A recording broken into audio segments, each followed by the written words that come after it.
Narinig ni Alessa ang mga bulong habang hinihila niya ang kartilya. Hingal at halos hindi na makahinga sa bigat. Buntis pero kargadora? Naku, desperada siguro yan sa pera. Siguro iniwan ng tatay ng bata. Kaya ayan, nagbubuhat pa rin ang kahon. Napapikit siya sa tiyan, pinipigilan ng luha. Tumawa ang receptionist nang makita siya. Hoy, hindi ka dapat dito. Sa likod ang daan ng mga kagaya mo. Baka madumihan pa ang lobby namin. Napayuko si Alessa. Nanginginig sa pagkapahiya, pero nagpatuloy. At doon niya nakita ang janitor na bumagsak sa sahig. Walang kumikilos, habang lahat ay nakatingin lang. Siya lang ang tumakbo. Ito pala magbabago ng buhay niya. Nang nagikuan kinabukasan ang buong kumpanya sa kanya. Dahil Bago ka pa lang sa channel neto, ibang kwento ni Ate Jane, istorya mo, ikwento ko. Huwag kalimutang pindutin ang notification bell at subscribe button.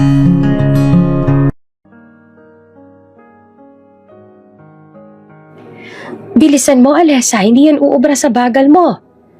Sigaw ng supervisor na si Mang Ruel habang pinupunasan ng pawis sa noo. Ang tinig nito ay parang palaging galit, kahit hindi naman kailangan. Hingal na hingal si Alessa habang hinihilang kartilyang puno ng mabibigat na kahon. Ang t-shirt niya ay basang-basa ng pawis at ang tiyan niya halatang 7 buwan nang lumalaki. Habang naglalakad, naririnig niya ang mga bulungan sa paligid. Grabe, buntis tapos kargadora pa rin? Nako, desperada siguro sa pera yan. Baka iniwan ng tatay ng bata kaya nagtitiis. Dapat nasa bahay na lang yan hindi sa bodega. Pinikit na lang ni Alessa ang mga mata. Pilit na binabaliwala ang bawat salitang tumatama sa kanya. Sanay na siya. Pero hindi ibig sabihin ay hindi na masakit. Nakapikit siya sa tiyan niya na parang sinasabing, konti na lang anak, kakayanin natin. Sa bawat pag-angat niya ng kahon, ramdam niya ang bigat, hindi lamang sa katawan kundi pati sa dibdib. Napatingin siya sa mga kasamahan. Karamihan ay lalaki. Pawisan din pero mas magaan ang trabaho. May ilan pa nga nakaupo lang, nagsi-cellphone. Habang siya ay halos mawala ng hininga sa pagod. Pagkatapos ng shift, nakaupo siya sa gilid ng kahon, humihinga ng malalim. Tara, Alessa, inom muna tayo. Yaya ng isa. Umiling lang siya. Pass muna, kailangan ka umuwi agad. Hindi na siya nagtanong pa at tuloy-tuloy lang sa pag-aayos ng gamit. Paglabas niya ng warehouse, sinalubong siya ng mainit na hangin at alikabok. Ang daan pa uwi ay madilim. Sementong basag-basag at tanging liwanag mula sa poste ang gabay niya. Hawak niya ang maliit na bag at sa kabilang kamay naman ang lumang cellphone na may basagang screen. Habang naglalakad, naalala niya mga sinabi ng mga katrabaho. Parang paulit-ulit na echo sa isip niya. Bakit ba kasi ako pa? Ang dami namang trabaho sa mundo. Pero eto pa talaga napunta sa akin. Mahinang bulong niya sa sarili. Ngunit agad niyang iniling ang ulo. Hindi. Kailangan ko maging matatag. Para sa anak ko. Pagdating niya sa maliit na lang inuupahan, isang kwartong may sira-sirang bintana at manipis na kortina. Agad siyang bumagsak sa lumang kama. Lola, andyan ka? Sigaw niya pero walang sumagot. Malamang ay nasa kabilang bahay pa si Lola Nene, naglalaba. Kinuha niya ang lumang larawan sa mesa. Siya at ang lola niyang laging nakangiti. Lola, konti na lang. Pag may ipon na ako, lilipat tayo ng mas maayos na lugar. Nginitian niya ang larawan, pero hindi na napigilan ng pagtulo ng luha. Maya-maya, tumunog ang cellphone niya. Unknown number. Nag-alangan pa nga siyang sagutin, pero kalaunan ay pinindot din. Hello? Good evening, Miss Alessa? From Quick Move Delivery. May urgent request sa'yo. Isa sa mga big clients natin. Kailangan ng special delivery ngayon din, kung pwede. Ngayon po? Mas mahina niyang tanong, sabay tingin sa oras. 8:47 p.m. Oo, importanteng package. Tomorrow morning ang deadline. Malaking tip daw kapag na-deliver mo ng maayos. Corporate building sa city center. Send ko sa'yo location. Natigilan siya. Corporate building? Hindi pa siya nakapasok sa ganoong klase ng lugar. Copy po. Sagot niya kahit na may kaba. Pagkababa ng tawag, napahawak siya sa tiyan. Anak, mukhang may bagong laban tayo Kinuha niyang maliit na backpack at sinigurong may baon na tinapay at tubig. Habang nag-aayos, napansin niya ang lumang sapatos na halos punit na ang talampakan. Napabuntong hininga na lang siya. Kaya pa to, kahit isang araw lang ulit. Paglabas niya ng bahay, tahimik na ang paligid. Ang mga ilaw sa kalye ay nangingitim na. Ang hangin ay malamig. Isinakay niya ang kartilya sa tricycle at tumingin sa langit. Lord, sana kayanin ko to. Pagdating niya sa syudad, ibang-iba ang paligid. Ilaw, mga kotse, matangkad na gusali. Sa bawat kanto may mga taong nakasuit at high heels. Samantalang siya, nakapambahay na jacket at maong. Habang nilalakad niya ang daan, hindi niya maiwasang mapatitig sa mga salaming pader ng mga building. Nakikita niya ang refleksyon niya. Pawisan, pagod, buntis. Pero sa loob ng salamin, puro tao na maayos ang bihis at mukhang walang problema. Parang ibang mundo. Mahina niyang bulong. Tinigil niya ang kartilya sa harap ng nakataas na gusali. Ang pangalan nito nakasulat sa marmol, Ramiro Holdings Corporation. Tinignan niya ang letrato sa cellphone. Iyon nga ang address. Hinigpitan niya ang hawak sa kartilya, huminga ng malalim at tumingin pataas. Ang liwanag mula sa lobby ay halos nakakasilaw. Parang sinasabi, hindi ka nababagay dito. Ngunit sa halip na umatras, mas sinigpitan niya ang kapit sa hawakan. Wala nang atrasan. Para sa anak ko. Isang patak ng ulan ang tumama sa kanyang kamay. Sumunod ay ambon, pero hindi siya gumalaw. Nakatayo siya sa gitna ng harap ng gusali. Basang-basa, pagod, ngunit matatag. Ang mga ilaw sa loob ng lobby ay kumikislap at sa bawat kislap, sumasalamin doon ang mukha niya. Isang buntis na kargadora, handang harapin ang mundo. Nakatayo si Alessa sa harap ng marble glass, skyscraper, hawak ang delivery cart, handa nang harapin ang kapalaran. Napatingala siya. Ang kisame may mga ilaw na kumikislap, para mga bituin. Ang mga taong dumadaan ay naka-heels, nakasuit at may bitbit na laptop. Walang pumapansin sa kanya, maliban sa mga matang dumudula sa kanya mula ulo hanggang paa. Hoy ma'am, sa likod po ang daan ng delivery. Sabi ng guard na agad siyang hinarang. Magalang siyang ngumiti. Sir, may instruction po na dito ko daw po ihatid. Urgent po para sa Ramiro Holdings. Kahit na. Sagot ng guard, sabay kindat sa kasamang nagbabantay. Hindi kasi pwedeng kartilya mo dito. Baka maggasgasan ng sahig. Naka-marble to, ha? Napayuko siya. Nanginginig sa hiya. Pero pilit na nagpapaliwanag. Sandali lang po, sir. Tatagilid lang ako sa gilid. Promise, mabilis lang to. Mula sa receptionist desk, isang babae na nakapulidong uniforme at may makapal na lipstick ang natawa. Uy, baka maggasgasan ng mga sahig natin. Sabay tawa pa ng malakas. Diyos ko, buntis pa ata yan. Di ba bawal yan sa labor? Bulong pa ng isa na hindi man lang tinago ang ngisi. Ramdam ni Alessa ang init ng kanyang pisngi. Gusto niyang sagutin. Gusto niyang ipaliwanag na wala siyang choice. Pero pinili niyang manahimik. Hinila niya ang kartilya. Marahan, halos dahan-dahan lang para huwag mag-ingay. Sa bawat metro, naririnig niya ang mahihinang halakhak, mga tikhim at mga bulong na alam niyang tungkol sa kanya. Ang kapal din ng mukha mo, no? Dito ka pa talaga dumaan? Akala mo siguro belong siya dito. Ang bawat salita ay parang tinik na tumutusok sa likod niya. Pero sa halip na tumigil, mas sinigpitan niya ang hawak sa hawakan ng cart. Pagdating sa elevator lobby, sinubukan niyang sumenyas sa receptionist. Ma'am, saan po dito ang receiving area ng executive floor? Tanong niya ng mahinahon. Tumigil sandali ang babae. Sabay tingin sa kanya mula ulo hanggang tiyan. Executive floor? Sabay taas ng kilay. Sure ka? Hindi ka naman yata bagay na umakyat doon. Delivery lang po, sagot ni Alessa. Ngumisi ang receptionist. Ngumuyang, nginangasabang chewing gum at sinadyang pabagal. Teka nga, baka mali ang address na nakuha mo. Yung mga ganitong deliveries, dapat sa service entrance hindi dito sa lobby. Sa likod niya narinig niya ang mahinang tawanan ng dalawang security staff. Baka naman gusto ni Miss na magpa-aircon lang dito. Biro pa ng isa. Baka naghahanap ng tatay ng baby niya. Sabay tawa ng malakas. Tumigil si Alessa. Dama niya ang biglang pag-init ng dibdib niya. Parang may sumabog na apoy sa loob. Gusto niyang sumigaw. Gusto niyang sabihin wala silang karapatang manghusga. Pero nang mahawakan niya ang kanyang tiyan, napahinga siya ng malalim at pumikit. Hindi naman ako andito para makipag-away. Mahinang sabi niya sa sarili. Trabaho lang to. Tapos aalis din ako. Dahan-dahan siyang lumapit sa reception desk. Inabot ang papel ng delivery. Ma'am, pakicheck lang po kung tamang address. Napilitan ng receptionist na tanggapin ang papel. Tiningnan nito sabay irap. Ramiro Holdings, main floor.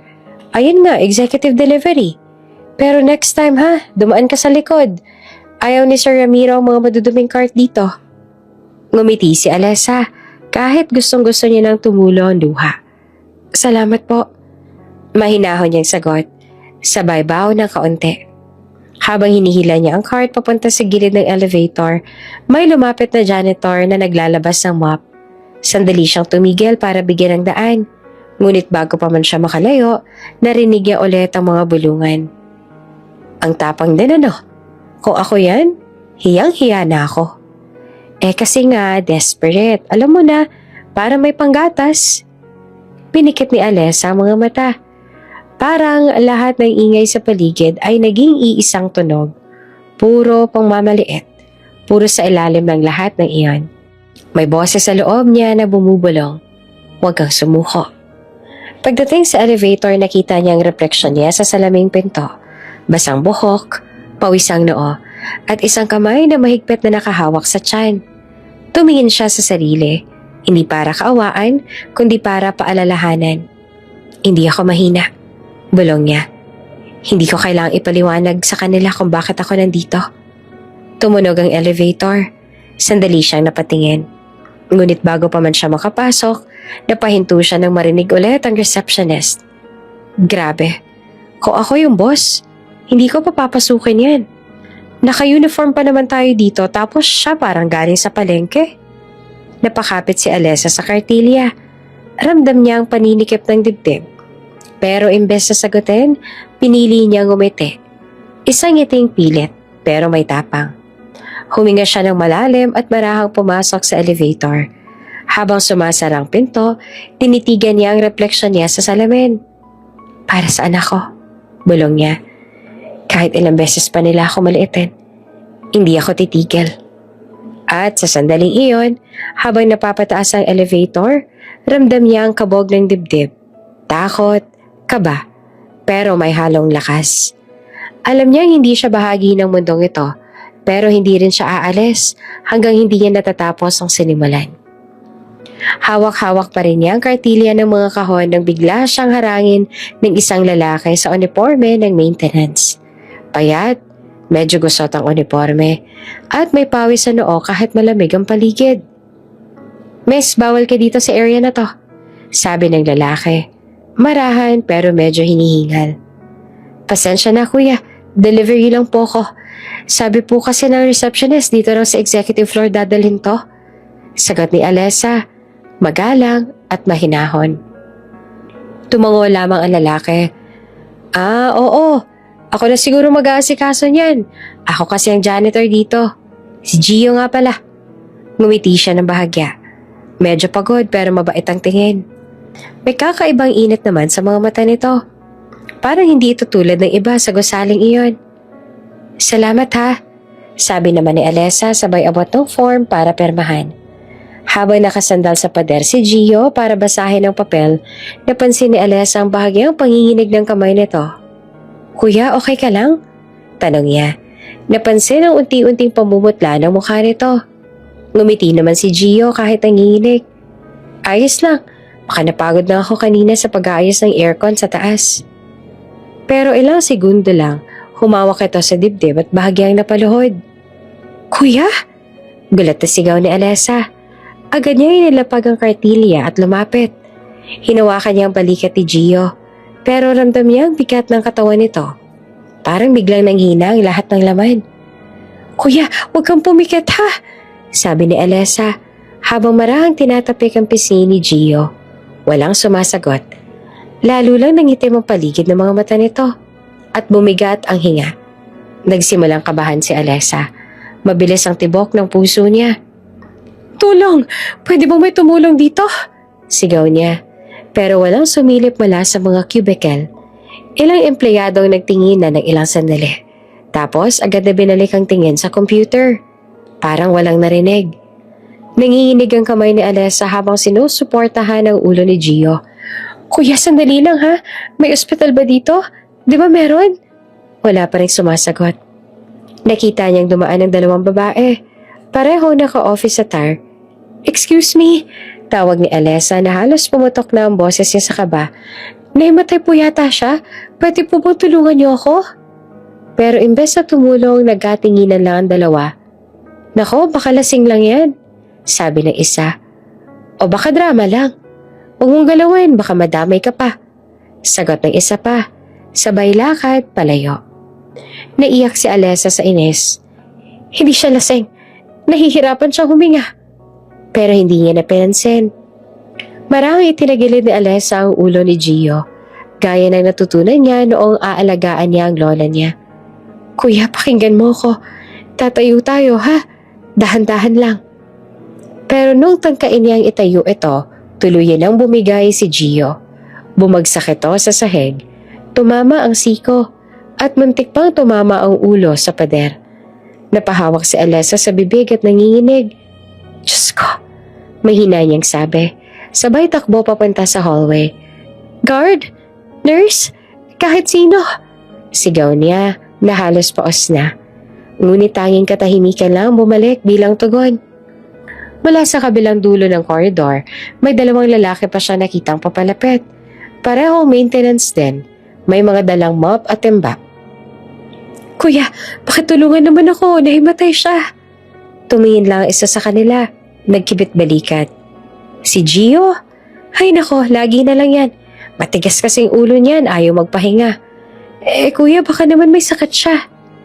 Di magpahinga siya pagkatapos ng shift. Baka may nakain lang. Sagot ng isa, sabay lakad palayo. Napaupo naman si Alessa sa tabi ni Gio. Hindi niya alam kung iiyak ba o sisigaw. Ang paligid ay tila umiikot. Hindi dahil sa takot para sa sarili, kundi dahil sa takot na baka mamatay sa harap niya ang tao ngayon pa lang niya nakilala. Hinawakan niya ang kamay ni Gio. Malamig pero mahigpit. Kuya, gising ka naman please. Pakiusap niya na halos pabulong. Hindi kita kilala pero huwag kang bibitaw. Sandaling kumilos ang daliri ni Gio.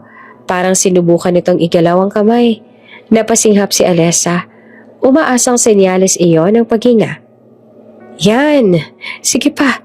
Hinga lang kuya! Hinga lang! Ngunit muling bumigat ang kamay nito. Parang unti-unti nawala ng lakas. Pinilit ni Alessa na huwag umiyak. Nilingon niya ulit ang hallway. Pero wala nang lumalapit. Walang nurse, walang guard. Isang babae lang mula sa accounting department ang sumilip. Pero agad ding umatras nang makita ang eksena. Baka ako mapagbintangan. Bulong nito bago naglakad palayo. Si Alessa ay desperada na kinuha ang cellphone sa bulsa. Nanginginig ang mga daliri habang nagtatype sa search bar ng map. Nearest clinic, nearest hospital. Habang nakaluhod sa malamig na sahig, hinaplos niya ang buhok ni Gio. Kuya, sandali lang ha, hindi kita iiwan. Sa sandaling iyon, naramdaman niya na may kakaiba sa pakiramdam niya. Parang hindi lang awa, kundi koneksyon. Hindi niya alam kung bakit ganito ang bigat ng loob niya para sa isang lalaki ngayon lang niya nakita. Pero may kung ano namang pamilyar sa mukha ni Gio. Parang isang alaala na hindi niya maipaliwanag. Napatitig siya sa mukha nito habang unti-unting humihina ang paghinga at sa gitna ng tahimik na opisina, Tanging boses ni Alessa ang naririnig. Kuya, kapit ka lang. Huwag kang bibitaw. Nakahindusay si Gio sa sahig habang hawak ni Alessa ang kamay niya. Umiiyak, desperado, at walang kahit sinong lumalapit. Kuya, sandali lang ha. Bulong ni Alessa habang pilit niyang isinasandal si Gio sa pader. Basang-basa ng pawis ang uniforme niya at halos hindi na siya makabangon sa bigat ng katawan ng lalaki. Ngunit sa kabila ng pagod at pag-ikot ng ulo, pinilit pa rin niyang itulak ang kartilya. Ngayon, may kasamang walang malay na tao. Excuse me, pwede ba may tumulong? Halos pasigaw niyang wika habang hinihilang katawan ni Gio, papunta sa clinic sa dulo ng hallway. Walang lumapit. Lahat ay nakatingin lang na parang nanonood ng eksena sa pelikula na walang gustong makasali. Pagdating sa pintuan ng clinic, agad niyang kinatok ito ng sunod-sunod. Nurse, pakiusap, tulungan niyo kami. Bumukas ang pinto. Lumabas ang nurse na naka-white uniform at may ID ng kumpanya. Anong nangyari? Tanong nito, pero malamig ang tono. Nahimatay po siya, bigla na lang bumagsak. Hindi siya humihinga ng maayos. Sabi ni Alessa, halos maiyak na sa kaba. Sinipat lang ng nurse si Gio mula ulo hanggang paa, tapos ay nag-cross sa mga baso. Hindi siya naka-on uniform ng empleyado. Malamig na sabi nito. Janitor po siya dito. Si Gio po. Sagot ni Alessa. Outsourced? Hindi pwede dito. Policy namin to. Baka magkaroon pa ng issue sa HR. Parang sinaksak ng malamig na hangin si Alessa sa dibdib. Pero ma'am, tao po siya. Nahihirapan ho siyang huminga. Ngunit umiling lang ang nurse. Ma'am, baka masasako niyan pag napahamak. Dalhin mo na lang sa barangay clinic. Hindi kami pwedeng tumanggap ng non-employee. Policy is policy. Policy? Halos maputol ang boses ni Alessa. Anong klaseng policy yan na pipigil tumulong sa taong halos mamatay na? Tahimik lang ang nurse. Sa loob ng clinic may 2 tao pang nakaupo. Parehong empleyado. Nanonood lang. Isa pa ang bumulong. Arte lang siguro ng janitor, gusto lang magpahinga. Hindi na nakatiis si Alessa. Kung ayaw niyo, ako na lang. Sigaw niya, habang pilit tinataas si Gio sa balikat niya. Halos mabuwal siya sa bigat, pero hindi ininda. Narinig pa niya ng tawanan ng ilang dumaraan. Tingnan mo yung buntis. Nagbubuhat ng janitor. Ang OA naman, parang superhero. Hindi niya sila pinansin. Sa halip, itinutok niya ang tingin sa elevator. Nanginginig ang tuhod niya sa bigat ni Gio at ang bawat hakbang ay parang may sandong semento sa paa. Pagbasok sa elevator, pinindot niya ang ground floor. Napapikit siya sandali para pigilan ng luha. Pagbukas ng pinto, lumapit agad ang guard. Ma'am, saan niyo dadalhin yan? Tanong nito, na para bang nagdududa. Sa ospital, sagot niya na hingal. May permit ka ba? Permit? Nahimatay na nga yung tao? Ma'am, procedure lang. Procedure? Putol pa ni Alessa, na halos sumabog na sa galit. Kung ikaw kaya nandito, gusto mo bang tanungin mo ng permit bago ka tulungan? Natahimik ang guard. Marahan niyang ibinuka ang pinto at hinayaan si Alessa na makalabas. Sa labas ng building, humigop siya ng malamig na hangin. Mainit ang araw, pero nanginginig siya sa pawis at takot. Tinawag niya ang unang taxi na dumaan. Kuya, ospital po. Kahit saan na malapit. Bilisan niyo, pakiusap. Habang binubuksan ng driver ang pinto, sinilip nito si Gio. Lasing ba yan? Hindi, nahimatay lang. Please kuya, bilisan niyo. Sumakay si Alessa at pilit na inayos ang pagkakahiga ni Gio sa upuan. Habang umaandar ang taxi, pinahid niya ang pawis sa noo ni Gio gamit ang panyo niya. Ang tanging malinis na bagay sa loob ng kanyang bulsa. Hintay ka lang kuya, malapit na tayo. Bulong niya kahit na ang tinig niya ay nanginginig. Maya-maya, sinilip niya ang laman ng bulsa. 820. Yun lang natira sa kanya matapos bumili ng vitamins noong nakaraang linggo. Tumingin siya sa labas ng bintana. Pinipigilan ang luha. Kaya ko to. Bulong niya sa sarili. Basta, huwag ka lang mawala. Pagdating sa ospital, halos sinisigaw niya na sa guard. Tulungan niyo kami pakiusap. Wala siyang malay. Agad namang lumapit ang dalawang nurse. Inalagay si Chio sa stretcher at inatrakbo sa emergency room. Sumunod naman si Alessa. Hingal na hingal rin. At nang tanungin siya ng staff, kamag-anak po? Umiling siya. Hindi. Pero ako po nagdala sa kanya. Ma'am, kailangan po ng initial deposit. Sabi ng cashier. Magkano po? 700 po muna. Napalunok si Alessa. Kinuha niya agad ang perang hawak. 800. Yan na po lahat. Basta gamutin niyo siya. Naiwan siya mag-isa sa hallway. Nakatingin sa pinto ng ER habang may dumadaang nurse. Tahimik pero ramdamang bigat ng hangin. Humugot siya ng malalim na buntong hininga tsaka napaupo sa bangko. Pagod, gutom at nanghihina. Ilang minuto ang lumipas bago lumabas ang isang nurse. Stable na po siya, pero kailangan nating obserbahan pa. Pwede niyo siyang makita sandali. Tumayo agad si Alessa, parang nabuhayan ng loob. Pagpasok niya sa loob, nakita niya si Gio na nakahiga. Maputla pa rin, pero humihinga na ng maayos. Lumapit siya. Marahang hinawakan ang kamay nito. Salamat sa Diyos, bulong niya. Pero bago pa siya makaalis ay marahang gumalaw ang daliri ni Gio. Hinawakan niya ito ng mahigpit ang kamay ni Alessa. Parang kilalang kilala siya.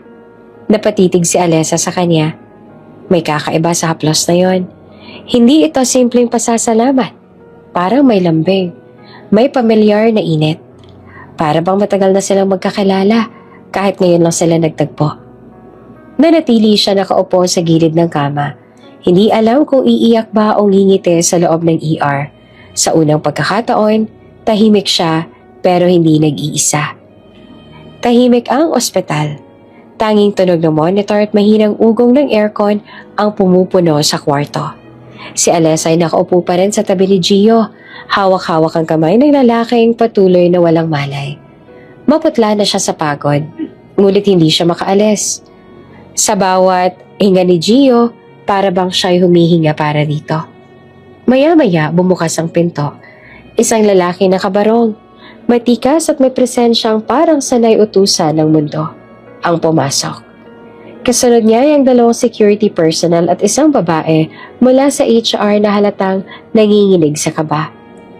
Mr. De La Vega, andito na po si Sir. Sabi ng HR staff sa nurse. Ang ospital na dati tahimik ay biglang parang huminto sa oras. Lahat ng matay nakatingin sa lalaki. Si Don Ramiro De La Vega, CEO ng isa sa pinakamalaking korporasyon sa bansa. Ang reputasyon niya, walang sinasanto, walang pinapatawad kapag galit. Tumikim ang HR staff. Sir, siya po yung janitor na inatake kanina sa building na hindi tinulungan ng kahit sino. Malamig na putol ni Don Ramiro. Ang boses niya mababa pero matalim. Parang bawat salita ay kaya na magpaalis ng empleyado. Lumapit siya sa kama ni Gio. Tinitigan ito, mahaba, tahimik. Anong pangalan niya? Gio, sir. Gio Reyes, sagot ng nurse. Tumango lamang si Don Ramiro, pero halatang mabigat ang loob. Nasaan yung mga empleyado nandun nung bumagsak siya? Tahimik, walang sumasagot. Hanggang sa isang babae mula sa HR mahinang nagsalita. Sir, lahat po ng tao sa lobby ay saksi, pero wala pong kumilos. Napairap si Don Ramiro at marahang tinukod ang kamay sa gilid ng kama. Walang kumilos, tahimik pa rin. Hangin lang ng aircon at kabog ng puso ni Alessa ang naririnig. Napatingin si Don Ramiro kay Alessa na nakaupo na rin sa gilid ng kama ni Gio. Bakit ikaw lang? Tanong nito. Diretso, walang pagdadalawang isip. Bakit mo siya tinulungan? Natigilan si Alessa. Naramdaman niya ang mga tingin ng mga tao sa paligid. Mga nurse, HR staff, security guard. Parang lahat hinihintay ang sagot niya. Nilunok niya ang laway, pinunasan ng pawis sa noo at marahang sumagot. Dahil talo siya, sir. Tahimik. Simple lang ang sagot. Pero parang kumulok sa loob ng kwarto. Napatingin ang HR staff kay Don Ramiro habang hindi alam kung ano ang reaksyon nito. Si Don Ramiro naman ay nakatitig lang kay Alessa. Tila binabasa ang kaluluwa dahil tao siya. Mahinang ulit ito. Parang inuukit sa isip. Alam mo bang pwede kang mapahamak sa ginawa mo? Tanong niyang muli. Ang boses ay mabigat pero hindi galit. Wala kang kasiguraduhan kung sino siya. Kung may sakit. Kung, alam ko po, putol ni Alessa. Mahina pero buo ang loob. Pero mas delikado po yung hayaan siyang mamatay sa harap ko. Kung ganun po, mas hindi ko po kayang tiisin. Napahinto si Don Ramiro. Walang sumagot. Ang mga nurse ay napapatingin lang sa kanila. Halos pinigilan siguro ang paghinga. Anong pangalan mo? Tanong ng CEO na nakataas ang kilay. Alessa po, sagot niya. Trabaho mo? Delivery staff po, kargadora. Napakunot ang noon ng HR staff. Parang nahiya sa narinig. Sir, siya po yung delivery girl kanina sa lobby. Alam ko. Malamig na putol ni Don Ramiro. Siya lang ang tumutulong, hindi ba? Tahimik ang lahat. Maya-maya, tumungo ang HR staff. Opo, sir. Lumapit si Don Ramiro kay Alessa. Halos magkatapat na ang mukha nila. Ang mga mata niya ay malalim. Matalim. Sanay magpasuko na kahit sino.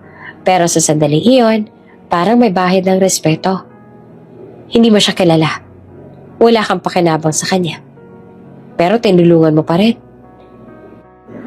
Wala po akong kailangan na kapalit. Sagot ni Alessa. Hindi ko rin po alam kung bakit pero parang may kung anong nagtulak sa akin. Ngumuso lang ang CEO. Parang iniisip ang sinasabi niya. Tumingin ito ulit kay Gio. Natahimik pa rin nakahiga. Saka marahang huminga ng malalim. Ito ang kumpanya ko ngayon. Bulong niya sa sarili. Pero narinig ng lahat. Puro pader, puro batas. Puro walang puso. Walang makasagot. Kahit ang HR staff na payuko na lamang. Effective immediately. Sabi niya na matigas ang tono. Suspend lahat ng staff na nasa lobby kanina. HR, gumawa ka ng report. Security, kumuha ng footage. Gusto ko marinig kung sino ang nakatingin lang habang may halos mamamatay na sa harap nila. Yes, sir. Sagot ng HR staff na nanginginig na rin sa kaba. Pagkatapos tumingin ulit si Don Ramiro kay Alessa. Miss Alessa, sabi niya na may malumanay na ngayon ang tono. Salamat sa ginawa mo. Hindi lahat ay may tapang na gaya mo. Nako, wala po yun, sir. Ginawa ko lang po ang tama. Sagot niya na halos hindi naman makatingin sa hiya. Ngumiti ng bahagya ang CEO. Ang tama, minsan yan ang pinakamahirap gawin. Ilang segundo pa silang nagkatitigan. Tapos marahang tumalikod si Don Ramiro, iniwan ang mga utos sa parang bagyo. Ngunit bago siya tuluyang lumabas ng silid, saglit siyang lumingon kay Gio. May halong lungkot sa mga mata. Bumangon ka, anak. Mahina niyang bulong. Halos hindi marinig ng iba. Hindi narinig iyon ng kahit sino. Maliban lamang kay Alessa na nakatayo malapit. Napalunok siya at parang may gustong itanong pero hindi niya magawa. Paglabas ng CEO, biglang dumami ang bulong-bulungan sa hallway. Anak daw? Hindi nga. Janitor yun ah. Baka mali ang pagkarinig mo. Ngunit si Alessa tahimik lang. Nakatitig sa pinto kung saan lumabas ang CEO. Sa isip niya, umaalingaw pa rin ang sinabi nito. Ang tama, minsan yan ang pinakamahirap gawin. Tumungo siya ulit sa kama ni Gio at marahang hinawakan ng kamay nito. Ngayon ay mas determinado siya. Hindi niya man kilala ang lalaking to pero alam niyang konektado sila sa paraang hindi pa niya lubos maintindihan. At sa labas ng ospital, isang itim na kotse ang umalis. Sa loob, si Don Ramiro, tahimik na nakatingin sa labas ang bintana at sa kamay niya, isang lumang litrato ng batang lalaki. Nakangiti sa tabi ng isang babaeng hindi niya nakita. Buhay ka pa pala. Mahina niyang bulong. Mabigat. Iyon ang unang naramdaman ni Gio nang dahan-dahan siyang magmulat ng mga mata. Ang liwanag mula sa fluorescent light ay parang tumatagos sa balat niya. May tunog ng monitor. Tanda ng tibok ng puso niya ang muling bumabalik sa ritmo ng buhay. Saglit siyang napatitig sa kisame. Wala siyang maalala. Hindi kung bakit siya naroon. Hindi kung anong nangyari. Hindi man lang kung sino siya. Ang katawan niya ay mabigat, parang binuhusan ng tingga. At habang dahan-dahan niyang inikot ang tingin, isang mukha ang unang nakita niya, si Alessa. Tahimik ito nakaupo sa gilid ng kama, nakayuko at tila gising buong magdamag. Magulong buhok, may bakas ng puyat sa mukha, pero sa gitna ng pagod, may kakaibang lambing sa mga mata nito. Parang matagal niya nang kilala. Nasaan ako? Mahina niyang tanong. Halos paos ang boses. Napatingala si Alessa, gulat na gulat. Gising ka na? Halos mapaiyak siya sa ginawa. Sandali lang, tatawagin ko ang nurse. Huwag ka munang gagalaw. Pero bago pa siya makatayo, hinawakan ni Gio ang kamay niya. Marahan, mahina, pero may bigat ng pagkakakilala. Parang matagal niya nang nahawakan ng kamay na iyon. Parang dati pa. Teka, bulong ni Gio. Nakatitig sa mukha ni Alessa. Parang nakita na kita dati. Natigilan naman si Alessa. Tumingin siya sa kanya at kita ang pagkalito at pag-aalala. Siguro dahil ako yung tumulong sa'yo. Sagot niya na pilit na ngumiti. Doon sa lobby, hinamatay ka. Pinilit ni Gio na alalahanin. Pero puro mga imahe lang ang bumabalik. Liwanag, tunog ng sigawan at isang tinig. Boses ang babae. Tulungan niyo siya. Yun. Ang boses na yun. Siya yun. Napangiti si Gio. Mahina. Salamat. Kung hindi dahil sa'yo. Nako, wala yun. Putol ni Alessa na mabilis. Ayaw niyang marinig ang kahit anong pasasalamat. Basta magpahinga ka muna. Dumating kanina yung boss mo. Nagalit sa lahat. Siguro matutuwa siya. Gising ka na. Ngumiti siya. Pero may halong kaba. Parang gusto niyang umalis. At bago pa muli makapagsalita si Gio, dahan-dahan na siyang tumayo. Iniayos ang upuan at tinakpan ng kumot ang lalaki. Magpahinga ka na muna ha. Lalabas lang ako sandali. Hindi na siya lumingon. Lumabas siyang tahimik. Halos hindi humihinga. Pagkasara ng pinto, tinitigan ni Gio ang paligid. Sterile, puti, walang personal na bagay. Pero sa tabi ng kama, may maliit na vase sa may bulaklak. May tuyong sunflower. Hawak na iyon saglit. At napangiti. Sunflower? Bulong niya. Bakit parang may meaning? Lumipat ang tingin niya sa kanan sa mesa. Nandoon ang uniform niyang janitor. Maayos na tinupi, may mga mantsa pa ng dumi. Sa loob nito ay ang kanyang kwentas. Lumang pendant, kulay pink na may ukit ng maliit na buwan. Hinawakan niya ito. At sa sandaling iyon ay parang may bumabalik na alaala. Napahinto siya. Bakit parang? Pero bago niya matapos ang iniisip, sumakit ang ulo niya. Parang pinipilit ng utak niyang kalimutan. Sa hallway si Alessa ay nakatayo sa labas ng silid. Hawak-hawak ang tiyan niya na para bang may bahagyang kirot. Hindi dahil sa sakit, kundi sa determinasyon na hindi niya maiintindihan. Parang may koneksyon silang dalawa ni Gio. Pero hindi niya masabi kung paano. Hindi niya alam kung bakit nang makita niya ito nagising, bigla siyang nakaramdam ng lungkot. Hindi tuwa, kundi takot. Hinugot niya mula sa damit ang kwentas sa palagi niyang suot. Parehong pendant, kulay pilak, may ukit din ang buwan. Hinaplos sa iyo ng dahan-dahan. Parang pinapawi ang kaba sa dibdib. Naaalala niya ang gabing ibinigay iyon sa kanya. Isang taong lalaki sa labas ng lungsod. Maulan, may nangyaring hindi niya muling gustong balikan.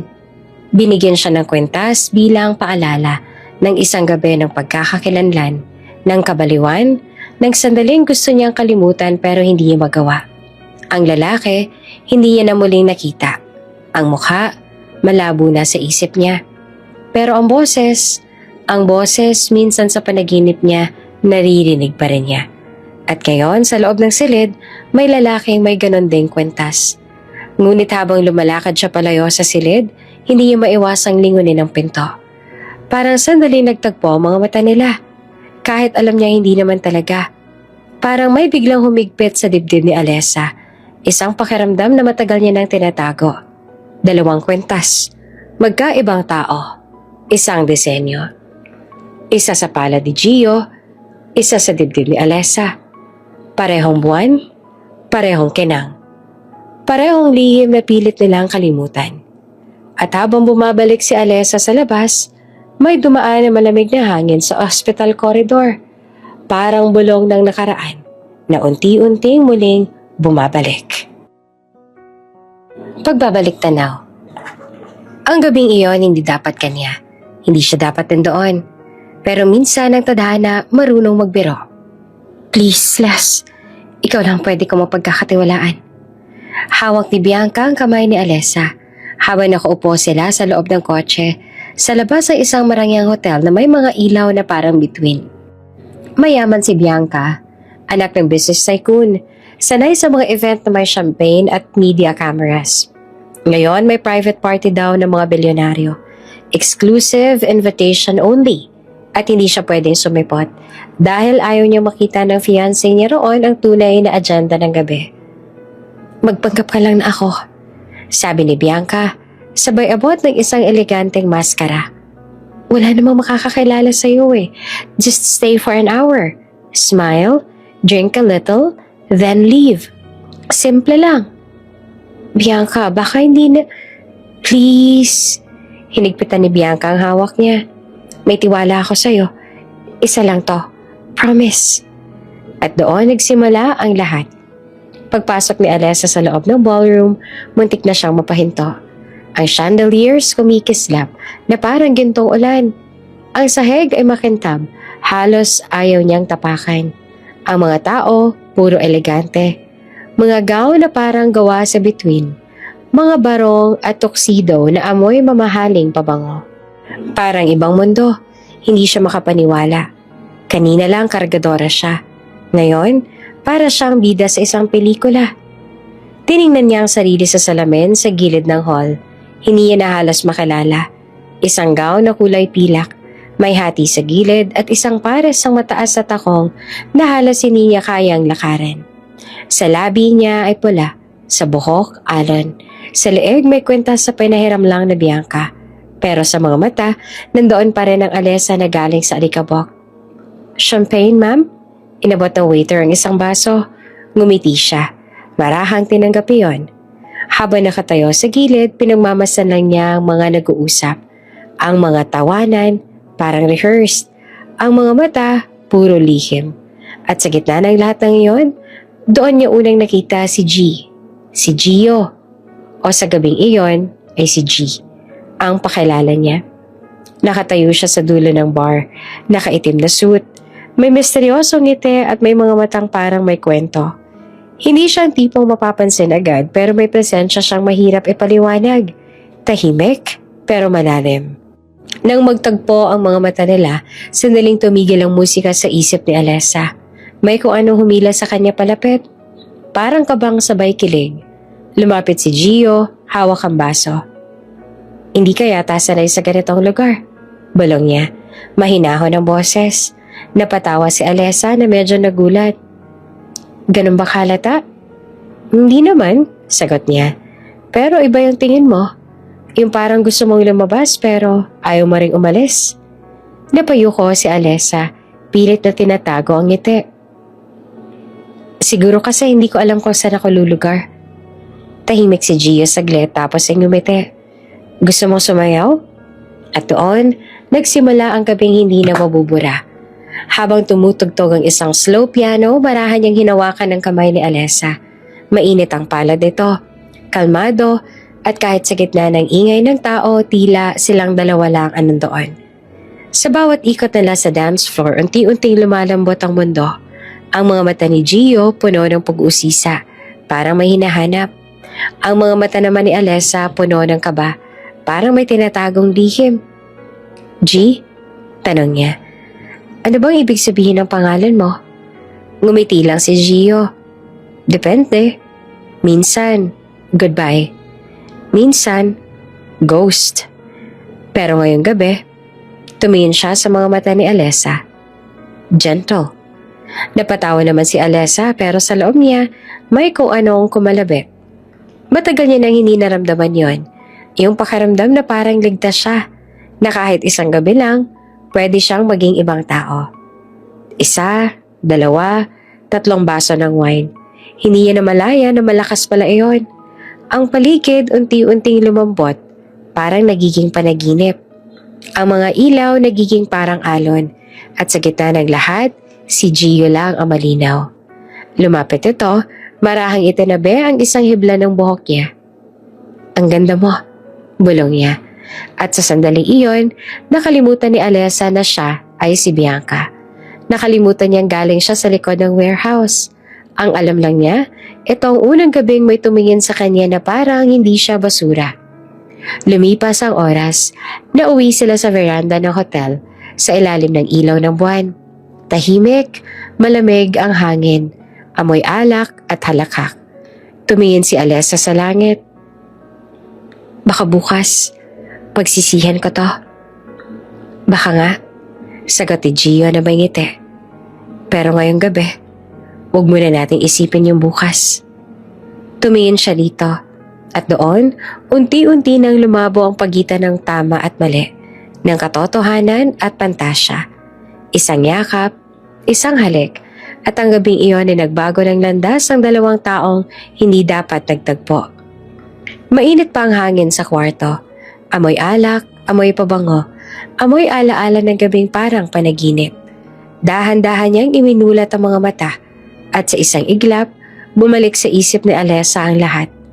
Ang sayaw, ang ngiti ni G, ang mga kamay na humawak sa kanya na parang takot siyang mabasag. Ang mga salitang hindi na kailanman nasabi. Ngunit ngayon, tahimik na ang paligid. Wala na si G.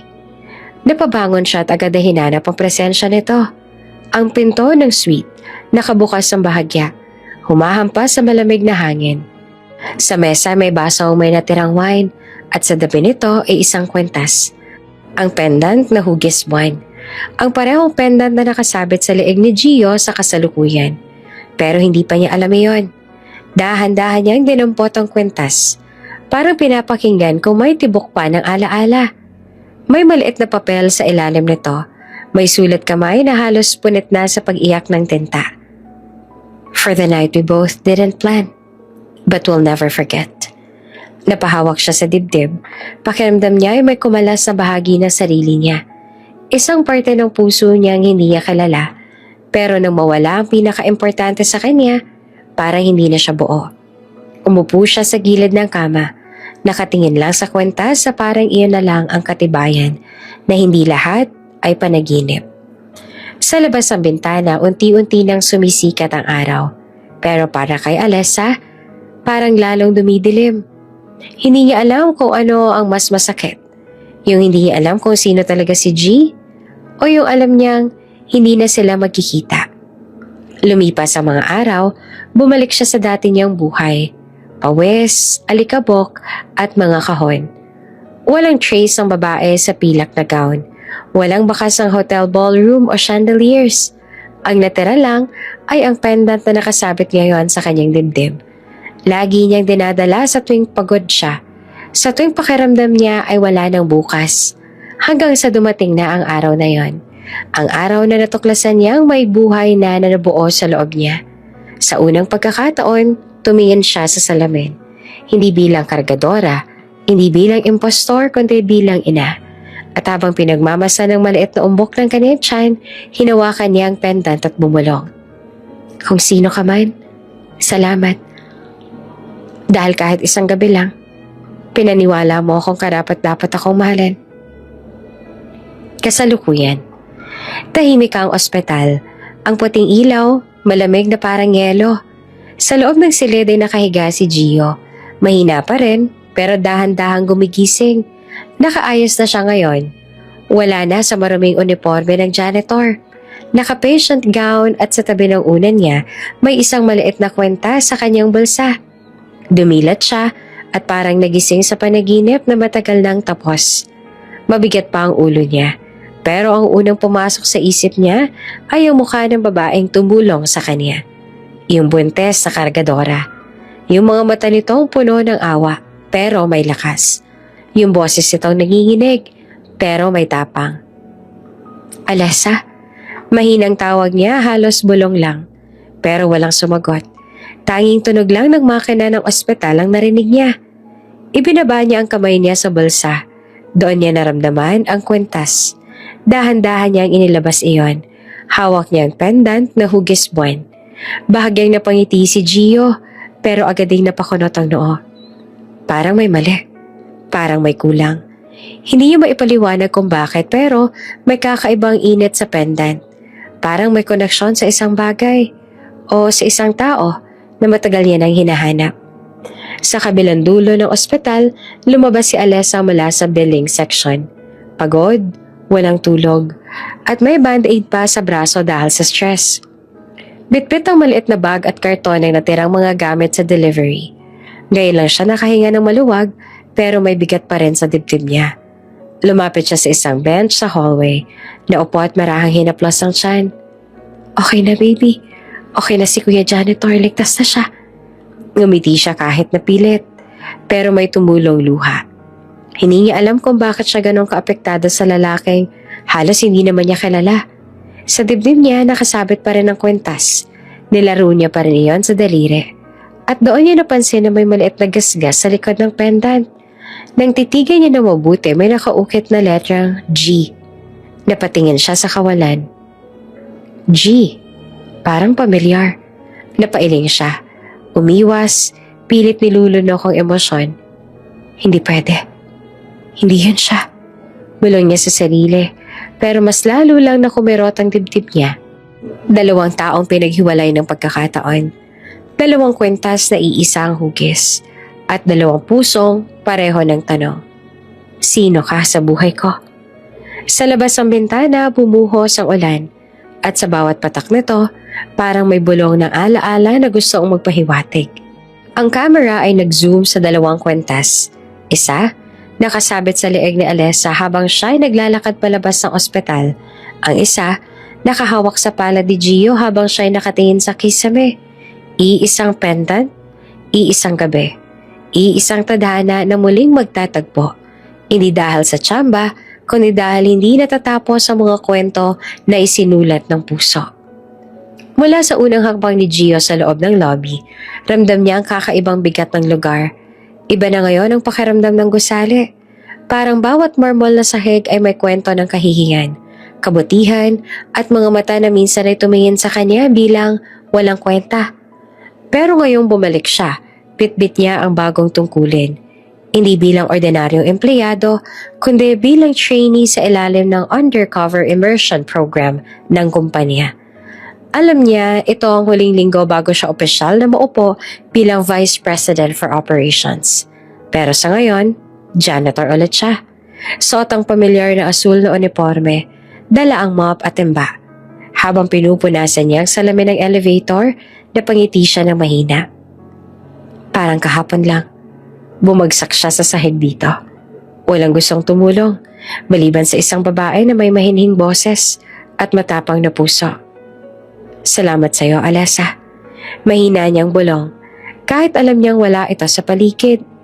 Ngunit sa likod ng pinto, papasok na pala si Alessa mismo. Bitbit ang malalaking karton ng mga produkto. Pawis sa pawis siya. Suot pa rin ang lumang uniforme ng delivery at maingat na naglakad sa kinis ng marmol. Hindi niya alam na sa mismong araw na to, muling magkakasalubong ang kanilang mga mata. Pagbukas ng elevator, muntik nang mabangga si Gio ang karton na dala ni Alessa. Sorry, Agad niyang sabi sabay dampot sa mga nahulog na papel. Okay lang, sagot naman ni Alessa. Hindi pa rin siya nakatingin ng diretsyo. Ang isip niya, kailangan niyang matapos agad ang delivery bago pa siya pagalitan. Ayaw niyang mapansin ulit. Ayaw niyang maramdaman ulit ang mga parehong sakit tulad nung una. Ngunit nang tumingin si Gio, huminto ang oras. Ang mukha, ang mga mata, ang tinig. Parang sinampal siya ng alaala. Alessa? Halos pabulong niyang sabi. Napatingin siya, nagulat. Sandali lang, pero sapat para bumalik sa isip niya ang ospital.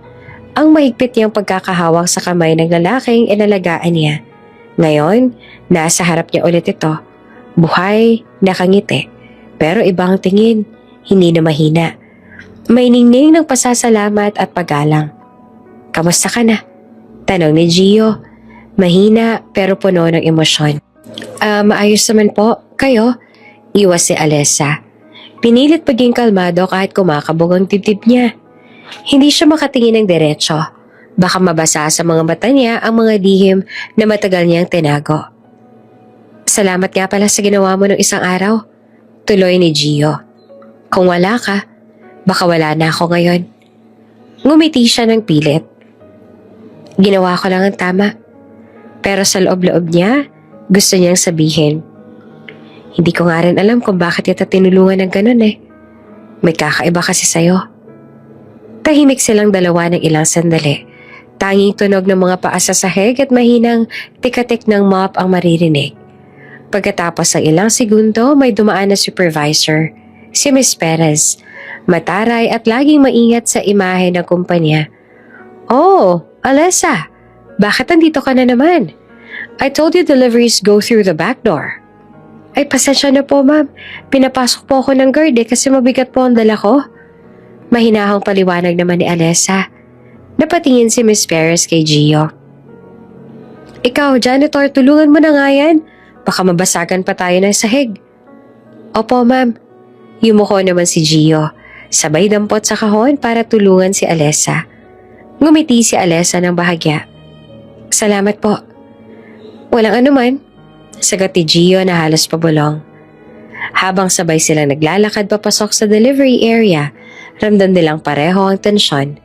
Habang may pader ng emosyon sa pagitan nila, hindi galit kundi hiya, takot at isang lihim na hindi pwedeng lumabas. Sa loob ng bodega, inilapag nila ang kahon.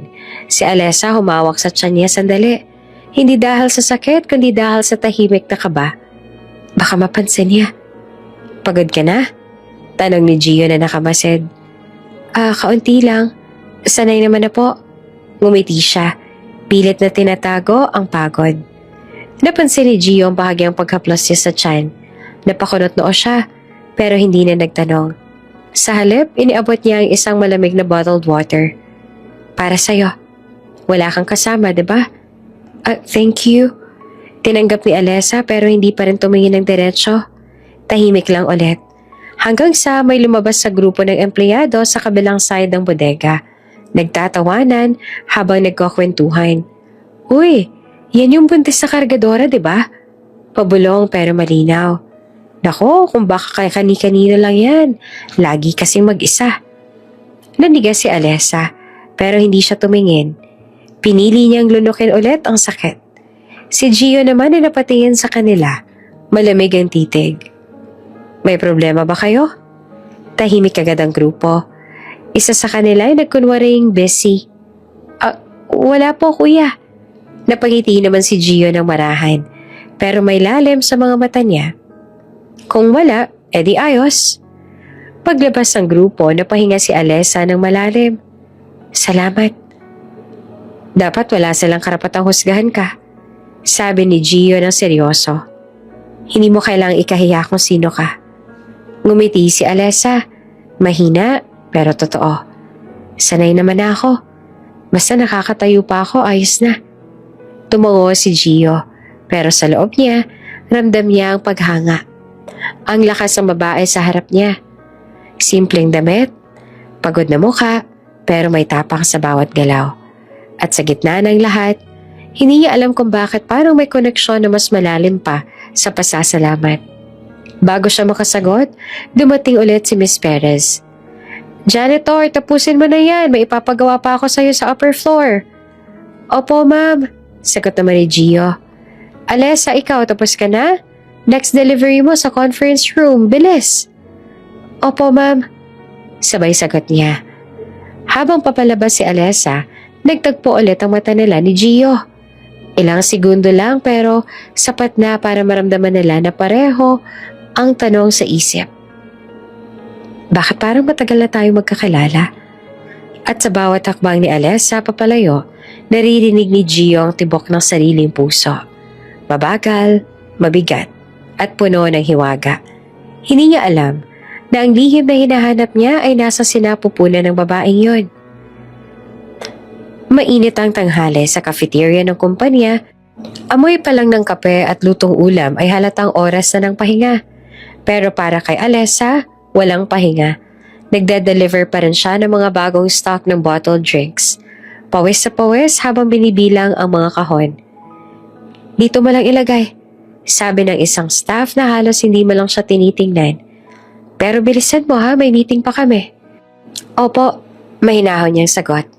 Naglakad siya papunta sa counter habang bitbit ang tray ng mga juice bottle. Ngunit sa biglang pagkakabundol ng isang empleyado, nadulas ang isa sa mga bote. Tumalsik ang orange juice sa sahig at sa paanan ng HR head na si Miss Clarice Villanueva. Lahat ng tao sa cafeteria ay natigilan. Si Miss Clarice nakataas ang kilay, nakapamewang at parang handang mangasab. Who did this? Malamig ang tanong. Si Alessa agad na yumuko at nagsabing, Pasensya na po, ma'am. Ako po. Of course, it's you. Tumawa na mapait si Miss Clarice. Kailan ka pa ba natutong maging careless? Buntis ka na nga. Wala ka pang pakialam sa paligid. Lumuhod ka. Punasan mo yan. Tahimik ang buong cafeteria. May ilan na nagpipigil ng tawa. May iba namang umiiwas ang tingin. Pero walang lumapit. Si Alessa nanginginig ang kamay. Nakayuko siya. Hawak ang tissue pero hindi agad makilos. Hindi dahil sa takot lang, kundi dahil sa hiya. Sa bigat ng tingin ng lahat. Bakit? May hinihintay ka pa? O gusto mong ako pang magpunas? Ang tono ng HR head ay parang kutsilyong tumatagos sa puso. Pero bago pa siya makaluhod, isang kamay ang humawak sa tissue mula sa mesa. Isang pamilyar na boses ang sumabat. Mahinahon pero matatag. Ako na po. Ang lahat ay napalingon. Si Gio naka-uniforme pa rin ng janitor pero nakatayo ng tuwid. Nakatingin kay Miss Clarice ng derechahan. Excuse me? Angil ni Clarice. Ikaw? Alam mo bang HR area to? Hindi mo trabaho yan. Hindi po pero tao rin po siya. Hindi dapat siya pinapagalitan ng ganon sa harap ng lahat. Sagot ni Gio. Kalmado pero matalim ang mga mata. Pagkatapos ay lumuhod siya at pinunasan ng sahig gamit ang basahan mula sa cart niya. Tahimik ang lahat at parang natulala. Habang pinupunasan niya, napatingin si Alessa. Gusto niyang pigilan si Gio pero wala siyang lakas. Ang init sa mukha niya, hindi lang dahil sa hiya, kundi dahil sa kakaibang paghanga. Pagkatapos ay tumayo si Gio. Pinunasan ng kamay at marahang sinabi, Wala naman pong masamang linisan ng kalat, pero sana may respeto pa rin tayo sa isa't isa. Tahimik si Miss Clarice. Sa unang pagkakataon, walang sumagot. Tumikim lang siya at naglakad palayo. Pero halata sa mukha niya ang inis. Pagkaalis ng HR head, lumapit si Gio kay Alessa. Okay ka lang? Tanong niya na halos pabulong. Tumango siya, pero nangingilid ang luha. Pasensya na. Ako dapat, huwag ka na humingi ng tawad. Hindi mo naman kasalanan. Ngumiti si Gio, malumanay at inabot ang bote ng tubig mula sa tray. Uminom ka muna. Salamat. Mahina niyang sagot. Ngunit bago pa siya makainom, biglang lumabo ang paningin ni Alessa. Ang paligid umiikot. Sandali. Parang nahihilo ako. Agad siyang nasalo ni Gio, hawak sa bewang.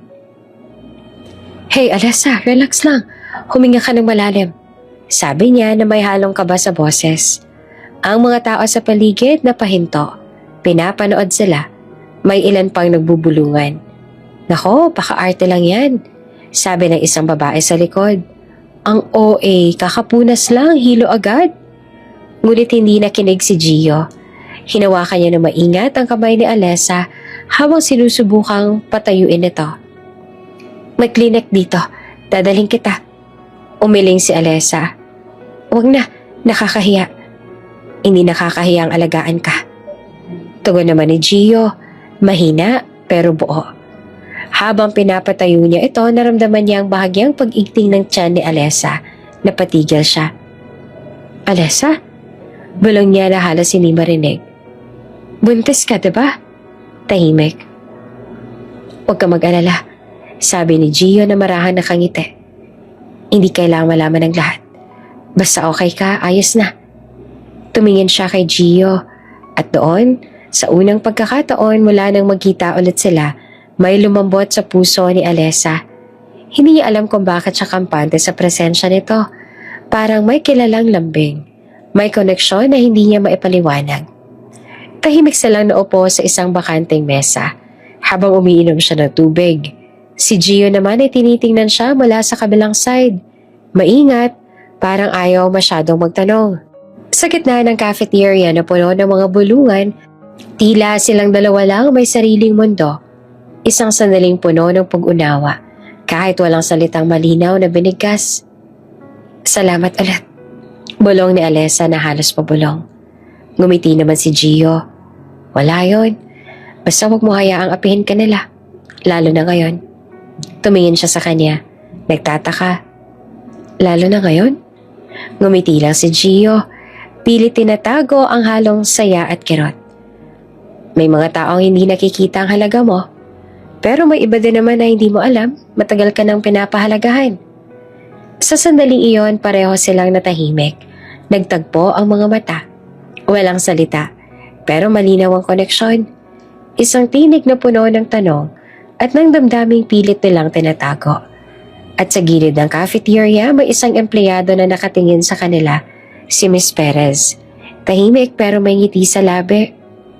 Interesting, mahina niyang sabi. So, the janitor and the delivery girl, may something? Hindi nila alam, may mga matang nagmamasid na. At ang tahimik na sandaling iyon ng pag-unawa, maging simula ng mas malalim na pagkalantad ng mga lihim sa kumpanya at sa kanilang mga puso. Mabigat ang hangin sa cafeteria kinabukasan. Parang may naiwan na tensyon mula sa eksena kahapon. Ang harap-harapang pagtanggol ni Gio kay Alessa. Tahimik ang mga empleyado habang nagkakape, ngunit ang lahat ay nag-uusap sa bulungan. Grabe no? Yung janitor na yon ang tapang. Oo, para lang ipagtanggol si Alessa. Baka naman may gusto talaga siya doon. Buntis pa si babae. Baka siya pa ama. Nagpapanggap na walang narinig si Alessa habang inaayos sa mga dokumentong ide-deliver sa HR. Mahigpit ang hawak niya sa folder. Sinusubuhang kalmahin ang sarili. Pero sa loob-loob niya, ramdam pa rin niya ang hiya at kaba. Habang naglalakad siya sa hallway, napansin niya si Gio. Nakayuko. Tahimik na nag-aayos sa mga basura sa corridor. Good morning. Mahinang bati ni Alessa na halos pabulong. Nag-angat naman ito ng tingin. Ngumiti ng marahan. Good morning. Ayos ka na ba? Oo. Salamat nga pala ulit kahapon ha. Ako, walang anuman. Sagot ni Gio, simpleng ngiti lang pero may lalim sa mata. Ngunit bago pa man nila maipagpatuloy ang usapan, isang matinis na boses ang biglang sumigaw sa dulo ng hallway. Gio! Napalingon ang lahat. Isang babaeng naka-high heels, naka-designer dress at may dalang branded na handbag ang papalapit. Mahaba ang buhok, kumikintab sa ilaw at halatang sanay sa mga matang tumitingin. Lauren? Halos sabay-sabay na bulong ng staff. Ang pangalan ay agad na kumalat sa paligid. Lauren de la Vega. Kilalang anak ng business tycoon at matagal nang lumabas sa mga business pages bilang rumored fiancé ng bagong VP in training ng kumpanya. Lumapit siya kay Gio na para bang may sariling spotlight. Oh my gosh, finally you're here! Sabay yakap ng walang pakundangan. Napatigil naman si Gio. Nanigas. Hindi agad makapagsalita. Narinig ni Alessa ang mga bulungan sa paligid. Fiancé daw? Siya pala yung jowa ng janitor? Hindi, tanga. Baka anak ng boss. Baka nagkakamali lang tayo. Baka si Gio hindi talaga janitor. Pero ang mas masakit pa kay Alessa ay ang mga sumunod na eksena. Tumalikod si Lauren, tinitigan siya mula ulo hanggang paa, nakataas ang kilay. At ikaw naman, malamig na boses ni Lauren. Ikaw yung delivery girl na pinag-uusapan ng lahat, di ba? Buntis ka raw. Hindi agad nakasagot si Alessa. Tahimik lang siya, pero halatang nahihiya. Si Lauren, naglakad palapit, nakasandal pa sa braso ni Gio. Alam mo, dapat marunong kang lumugar. Nakakahiya sa fiancé ko. Nagtatrabaho siya sa malaking kumpanya, tapos nakikipaglandian ka sa harap ng mga tao? Miss, wala po ako. Nanginginig ang boses ni Alessa, pero siningitan siya ni Lauren. Halatang gusto siyang ipahiya. Wala raw. Buntis ka, diba? Kaya mo siguro iniisip na makahanap ng lalaki na may pera. Typical. Ang bawat salitang binitawan ni Lauren ay parang sampal sa pisngi ni Alessa. Lahat ng tao sa paligid, walang kumikilos. Si Gio nakatayo lamang sa gilid. Nakayuko, mahigpit ang pagkakakuyom ng kamao. Lauren, please. Mahinahon niyang sabi. Hindi mo kailangang gawin to dito. Why not? Sagot ni Lauren, nakangiti at mapanlait. Gusto ko lang ipaalam sa lahat na may fiancé ka. So these girls, especially her, know their place. Lumingon si Alessa. Halatang gustong tumakbo palabas, pero pinigilan niya ang sarili. Huminga siya ng malalim. Pinilit manatiling matatag. Wala po ako intensyong makisali sa buhay ninyo. Mahinang sabi niya, pero buo ang boses. Nagtatrabaho lang po ako dito. Trabaho? Tumawa si Lauren na mapait. Mukha kang desperada eh. Alam mo ba kung sino ako? Tahimik si Alessa. Pero bago pa siya makapagsalita, biglang lumapit si Gio. Tama na, Lauren. Matigas ang tono nito. You're crossing the line. Crossing the line? Ngumiti naman si Lauren, pero halatang panginginig ng boses. I'm just telling the truth, sweetheart. At sa puntong iyon, ginamit niya ang salitang iyon, sweetheart, na parang tinik sa dibdib ni Alessa. Lumingon si Alessa, mabilis sa pinunasan ng mata, at naglakad palayo. Alessa! Tawag ni Gio pero hindi ito tumigil. Si Lauren ay halatang nagtagumpay. Ngumiti sa paligid at hinawakan ulit ang braso ni Gio. Come on, let's go to your meeting. You can explain later. Ngunit sa loob ni Gio, nagngangalit ang galit at guilt. Gusto niyang sigawan si Lauren. Gusto niyang sabihin sa lahat kung sino talaga siya. Ang tunay niyang pagkatao. At kung gaano siya nagpapasalamat kay Alessa. Pero hindi pa yon ang oras. Kailangan niyang manatiling undercover kahit na masakit. Habang naglalakad sila ni Lauren palabas ang hallway, tahimik siyang nagsalita. Lauren, next time, huwag mo nang idama yung ibang tao. Lalo na si Alessa. Why do you even care? Singhal ni Lauren. She's just nobody. Tumingin siya sa malayo, sa direksyong nilakaran ni Alessa. Hindi siya nobody. Mahinang sagot naman ni Gio. Kahit hindi mo pa alam. She's the reason I'm still standing here. At sa kabilang dulo naman ng hallway, nakatayo si Alessa sa tabi ng elevator. Pinipigilan ng luha.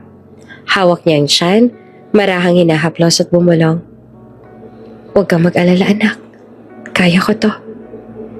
Ang pinto ng elevator ay dahan-dahan nagsara, habang sa likod, nananatiling nakatingin si Gio, puno ng pagsisisi at ng lihim na damdaming hindi niya pa kayang ipaglaban. Tahimik ang buong hallway ng corporate building.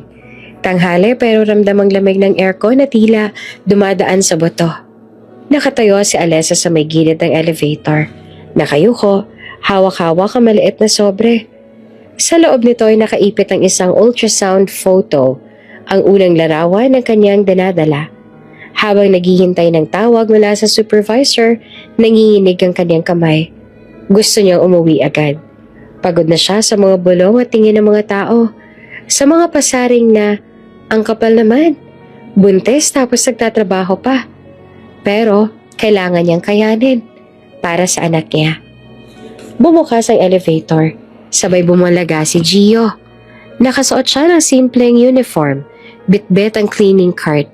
Pareho silang natigilan. Ilang segundo ng katahimikan, pero para kay Gio, parang tumigil ang mundo. Pasensya na. Mahina ang boses ni Alessa, sabay iling at yuko. Mabilis siyang sinubukang iwasan si Gio, pero habang nagmamadali siyang lumakad, nahulog ang sobre mula sa kanyang kamay. Nagkalat ang mga papel sa sahig. Isang ultrasound photo ang lumapag sa tapat mismo ng paa ni Gio. Kasabay nito, mula sa bulsa ng bag ni Alessa, nahulog din ang kwentas.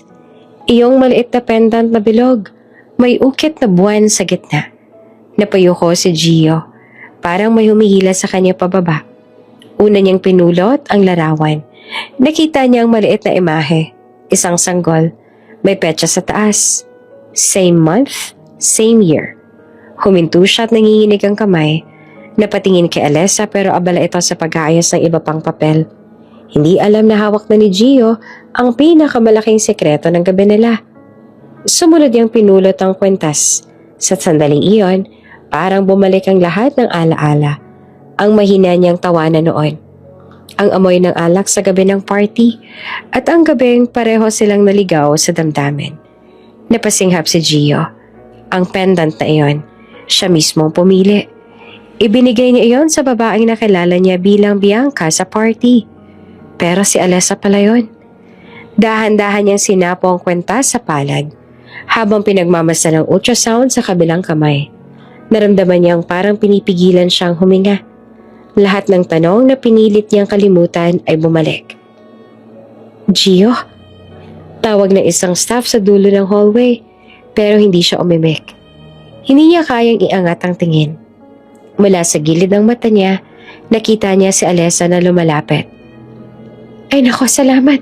Akin yan. Mahina nitong sabi sabay abot ng kwentas at papel. Hindi man lang niya napansin ang pagkakakuyom ni Gio o ang maputlang kulay ng mukha nito. Pasensya na, nadulas lang ako kanina. Dagdag ni Alessa, pilit ang ngiti. Tumango lamang si Gio, halos hindi siya makapagsalita. Nang bumukas muli ang elevator, pumasok si Alessa. Marahan, tanga ng tiyan na para bang may tinatagong mundo sa loob. Naiwan si Gio sa hallway. Nakatulala, hawak pa rin ang memorya ng kwentas sa palad. Pagkasara ng pinto, bumigat ang dibdib niya. Naramdaman niyang nanlambot ang tuhod. Same month, same night, same necklace. Tumulong luha sa pisngi ni Gio. Marahan, pero dire-diretso. Hindi niya kayang itagong emosyon. Kung tama ang kutob niya, ang batang iyon. Anak ko ba to? Mahina niyang bulong. Halos pabulong lang sa sarili, pero puno ng takot, pag-asa at pagsisisi. Napatungo siya. Pinisil ang pendant na naiwan sa kamay niya. May bakas pa ng init mula sa palad ni Alessa. At sa sandaling iyon, para bang muling narinig ni Gio ang mga tawanan ng gabing iyon. Ang huni ng piano sa background at ang tinig ng babaeng hindi niya nalimutan. Ngayon, alam niya hindi na siya makakatakas. Hindi lang ito simpleng pagkikitang muli. Ito ang pagbabalik ng lahat ng kasalanan, alaala at pag-ibig na pinilit niyang itago. Sa labas ng building, tuloy-tuloy ang normal na araw. Mga taong abala, tawanan, cellphone rings, pero sa hallway na iyon ay may isang lalaki halos madurog sa katotohanang unti-unti niyang natutuklasan. Hawak ang dibdib, pumikit si Gio at huminga ng malalim. Hindi pa siya sigurado, pero ang kutob niya, malinaw, matalim, at hindi niya kayang baliwalain. Sa unang pagkakataon, nakaramdam siya ng takot na hindi niya kayang takpan ng kahit anong yaman o kapangyarihan. Ang takot na baka may anak siyang hindi niya kailanman nalaman. Lumakas ang hangin sa labas. Humahampas sa mga bintana ng maliit na rural clinic sa labas ng syudad. Kumukulog, kumikidlat. Sa bawat pagkidlat ay tila humahati sa dilim ng langit. Sa loob ng klinik nanginginig si Alessa, pawis sa pawis, habang humahabol ng hininga.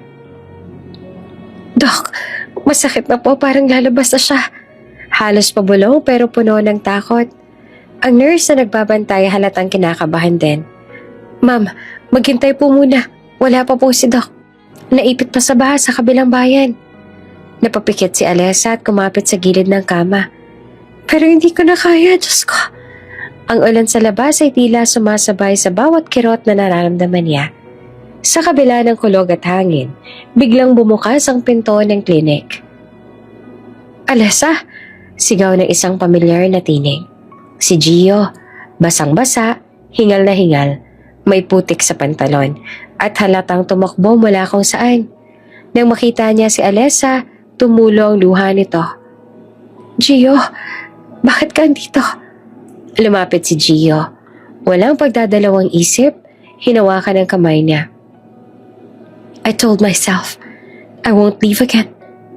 Ang boses niya ay nanginginig, pero puno ng tapang. Bumalik ako, kasi hindi ko kayang wala ka.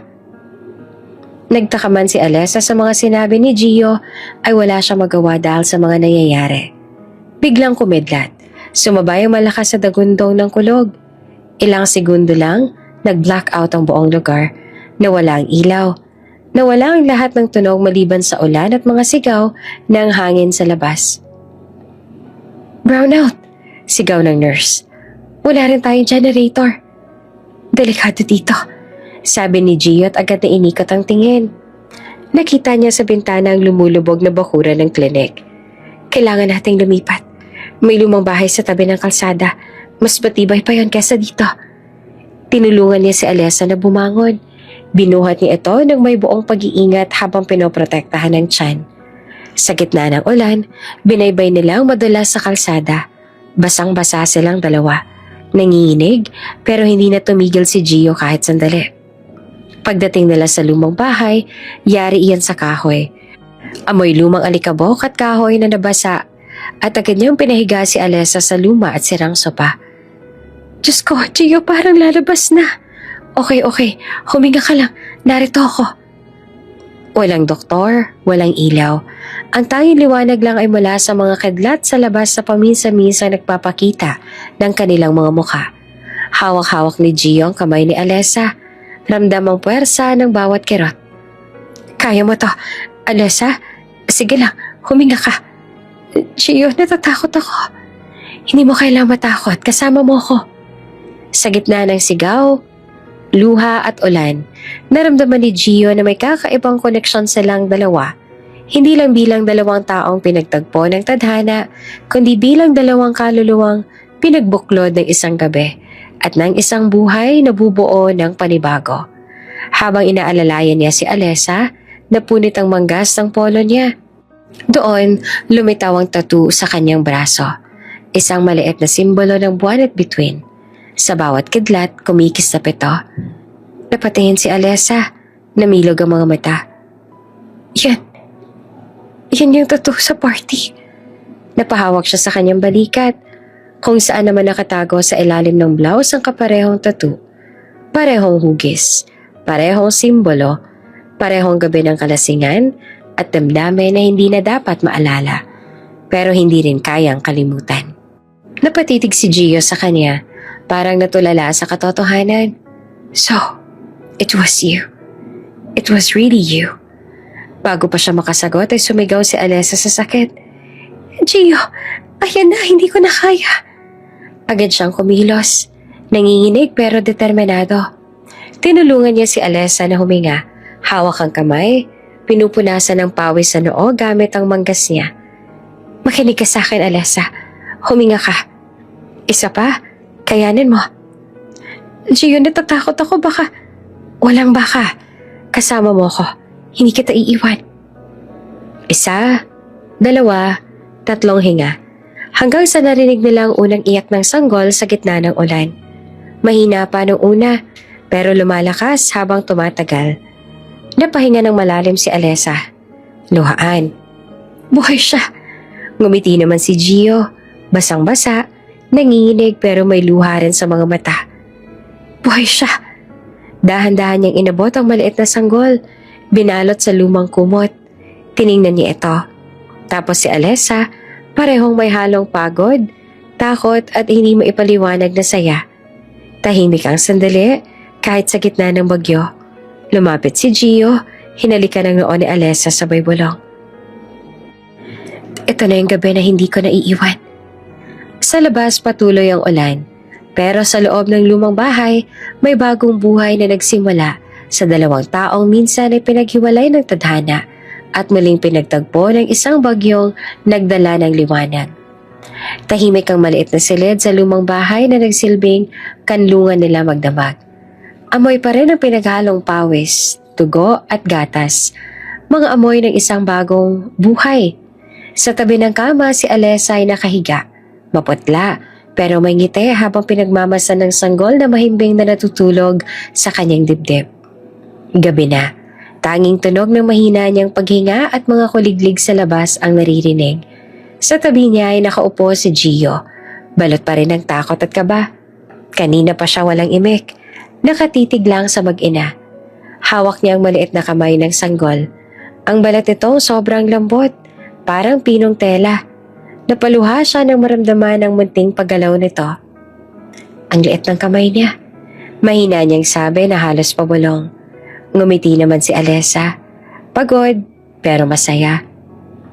Oo, pero malakas yan. Bigla namang tumigil si Gio. Para bang may bigat na sumalubong sa dibdib niya. Napayuko siya. Hindi makatingin kay Alessa. Ilang segundo ng katahimikan ang lumipas bago siya muling nagsalita. Alessa, mahina niyang sabi. Napatingin siya rito. Halatang pagod pa rin. Huminga ng malalim si Gio. Naramdaman niyang bumigat ang bawat salitang lalabas sa bibig niya. Hindi niya alam kung papaano sisimulan, pero alam niyang hindi na siya pwedeng manahimik. Hindi na pwedeng itago ang katotohanan. May kailangan akong sabihin sa'yo. Bahagya namang kumunot ang noon ni Alessa, pero tahimik lang siyang nakinig. Yung gabi yon, nagsimula si Gio. Nanginginig ang boses. Yung party. Yung gabing nagkakalala tayo. Natigilan si Alessa. Dahan-dahan niyang ibinaba ang sanggol sa tabi habang ang mga mata niya ay nakatutok kay Gio. Paano mo nalaman yan? Nagtagpo ang mga mata nila. Si Gio puno ng takot at guilt. Si Alessa naman puno ng pagtataka. I was there. Sabi ni Gio na halos pabulong. Ako yung lalaki noon, Alessa. Ako yung G. Parang bigla namang lumamig ang paligid. Si Alessa ay napasingha, napaatras sa unahan. Anong sabi mo? Tumulong luha ni Gio, sabay hawak sa ulo. Parang sinusuntok ng konsensya. Hindi ko alam na ikaw pala yun. Akala ko si Bianca. Yung kaibigan mong nagpakilala sa akin. Pero tayong naloko ng sitwasyon. Hindi ko alam na ikaw pala yung kasama ko. Habang nagsasalita siya, mas lalo siyang hindi makatingin kay Alessa. Nakayuko, nanginginig, at paulit-ulit na humihinga ng malalim. Pilit na pinapakalma ang sarili. Si Alessa naman natulala. Ang mga mata niya ay puno ng luha. Hindi makapaniwala sa naririnig. Hindi mo alam? Mahina niyang ulit, may panginginig sa boses. Gio, yun ang gabing nagbago ng buhay ko. Ang gabing akala ko may nagmahal sa akin. Kahit isang gabi lang. Tapos ngayon sasabihin mo hindi mo alam. Naramdaman ni Gio ang bigat ng bawat salita niya. Tumayo siya, lumapit kay Alessa, pero iniwas nito ang tingin. Alessa, hindi ko sinasadya. I swear, hindi ko alam. Hindi ko alam na ikaw yon. Ibang-ibang mukha mo noong araw na yon. Pero alam mo na ngayon. Pabulong ni Alessa habang pinapahid ang luha. Bakit ngayon mo lang sinabi? Humigop ng hangin si Gio, pero bago siya muli nakapagsalita, itinuloy ni Alessa. Mahina, pero puno ng sakit. Lahat ng pagod, lahat ng sakit, lahat ng hiya. Mag-isa kong tiniis. Bawat araw na tinitingnan ko tong tiyan ko, iniisip ko may lalaki, kahit hindi ako kilala. Minahal ako kahit sandali. Yun lang ang pinanghawakan ko, Gio. Pero ngayon, huminto siya. Tumulo ang luha. Ngayon, parang ginulo mo lang ulit. Tahimik si Gio. Nanginginig ang labi at saka siya muling nagsalita. Halos pabulong. Dahil may isa pang katotohanan, Alessa. Dahan-dahan niyang itinaas ang tingin. Diretso sa mga mata nito. Hindi lang ako si Gio. Ang janitor na tinulungan mo. Ako rin ang anak ni Don Ramiro. Ang CEO ng kumpanyang pinagtatrabahuhan mo. Napatigil si Alessa. Parang hindi siya makahinga. Anak ka ni Don Ramiro? Tumango siya ng marahan. Undercover training.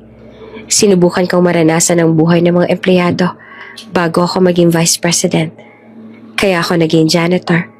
Kaya ako nandito. Tahimik. Ramdam ang katahimikan sa pagitan nila. Parang humaba ang pagitan ng hinga ni Alessa. Napatakip siya sa bibig. Nanginginig. So, lahat ng oras sa tinulungan kita. Ipinagtanggol kita. Pinanood mo lang ako. Habang ikaw pala. Hindi niya na ituloy. Lumuhod si Gio sa tabi ng kama. Umiiyak. Hindi ka sinasadya, Alessa. Hindi ko ginusto na masaktan ka. Hindi ko ginustong itago to. Pero nung nakita ko yung ultrasound, yung kwintas, alam kong kailangan ko na magsabi kasi hindi ko kayang itago pa. Hindi ko kayang mawala ka ulit. Ngumiti si Alessa pero may pait sa gilid ng labi niya. Nalaman mo lang dahil sa bata. Kung hindi, baka hindi mo pa rin ako nilapitan. Umiling si Gio, luhaan. Hindi totoo yan. Hindi pa ako sigurado noong una kung ikaw ba talaga yung babae na kasama ko. Mahal na kita noon pa man. Kahit hindi ko alam na ikaw yon. At mahal pa rin kita hanggang ngayon. Tahimik, tanging iyak ng sanggol ang pumuno sa silid. Hawak ni Alessa ang bata. Marahang pinatigil ang iyak, pero hindi niya mapigilang mapaluharin. Sa bawat pintig ng puso niya, ramdam niya ang sakit ng katotohanan. Ang pag-ibig na totoo pero puno ng kasinungalingan. Ang mga lihim na hindi niya hiningi. Si Gio nakaluhod pa rin sa tabi, paulit-ulit na humihingi ng tawad. Please, Alessa, hayaan mong itama ko to. Hayaan mong patunayan kung hindi kita iniwan. Bumalik ako kaso wala ka na. Meron ako undercover training kaya hindi ko ikaw agad nakita. Ngunit sa mga mata ni Alessa, malinaw ang pag-alinlangan. Hindi niya alam kung magtitiwala pa ba siya sa lalaking minsang nagbigay ng panandaliang saya. Pero ngayon, nagdala rin ng pinakamalalim na sakit. At sa gitna ng katahimikan, habang bumabalik sa pagkakatulog ang sanggol, nagtanong siya sa sarili. Hanggang saan ang kaya kong patawarin para sa pag-ibig na to? Maaga pa lang ay nagsimula ng umalingaw-ngawang tunog ng mamahaling sapatos sa marmol na sahig ng Ramiro Group Tower. Ang bawat hakbang ay mabigat, sigurado at may otoridad. Nakatayo ang mga receptionist, nakanganga, habang dahan-dahang bumubukas ang pinto ng elevator. Mula roon bumaba si Gio, nakaitim na suit, perpektong planchado, at may kasamang 2 bodyguard. Hindi na siya lalaking may dungis. Nalangis sa uniforme ng janitor. Ang tindig niya ngayon ay parang ibang tao. Matikas, kalmado, ngunit may apoy sa mga mata. Tahimik ang buong lobby. Parang sabay-sabay silang natigilan nang makilala siya. Si Gio, bulong ng isang staff. Yung janitor, sagot ng isa. Halos hindi naman makapaniwala. Bakit siya may escort? Ngumiti lamang si Gio ng bahagya. Ang dating mahiyain at tahimik na empleyado, ngayon parang ibang nalalang. Ang anak ng may-ari ng kumpanya. Habang naglalakad papunta sa executive floor, sumunod ang mga mata ng lahat. Ang mga dating tumatawa sa kanya ngayon ay tahimik. Ang mga umiiwas noon ngayon ay nabubuntong hininga ng hiya. Sa 30 palapag, naghihintay naman si Don Ramiro sa kanyang opisina. Malawak ang silid. May mga antigong larawan sa dingding at tanaw mula sa bintana ang lungsod. Nang pumasok si Gio, hindi agad nagsalita ang matanda. Nakatitig lang ito sa kanya. Mahigpit, pero may kakaibang lambing sa mga mata. "You're back," mahinahon na sabi ni Don Ramiro. "Yes, sir," sagot naman ni Gio. Tinanggal ang kanyang shades. "Hindi na bilang janitor, pero bilang anak mo." Tahimik, nagtagpo ang mga mata nila.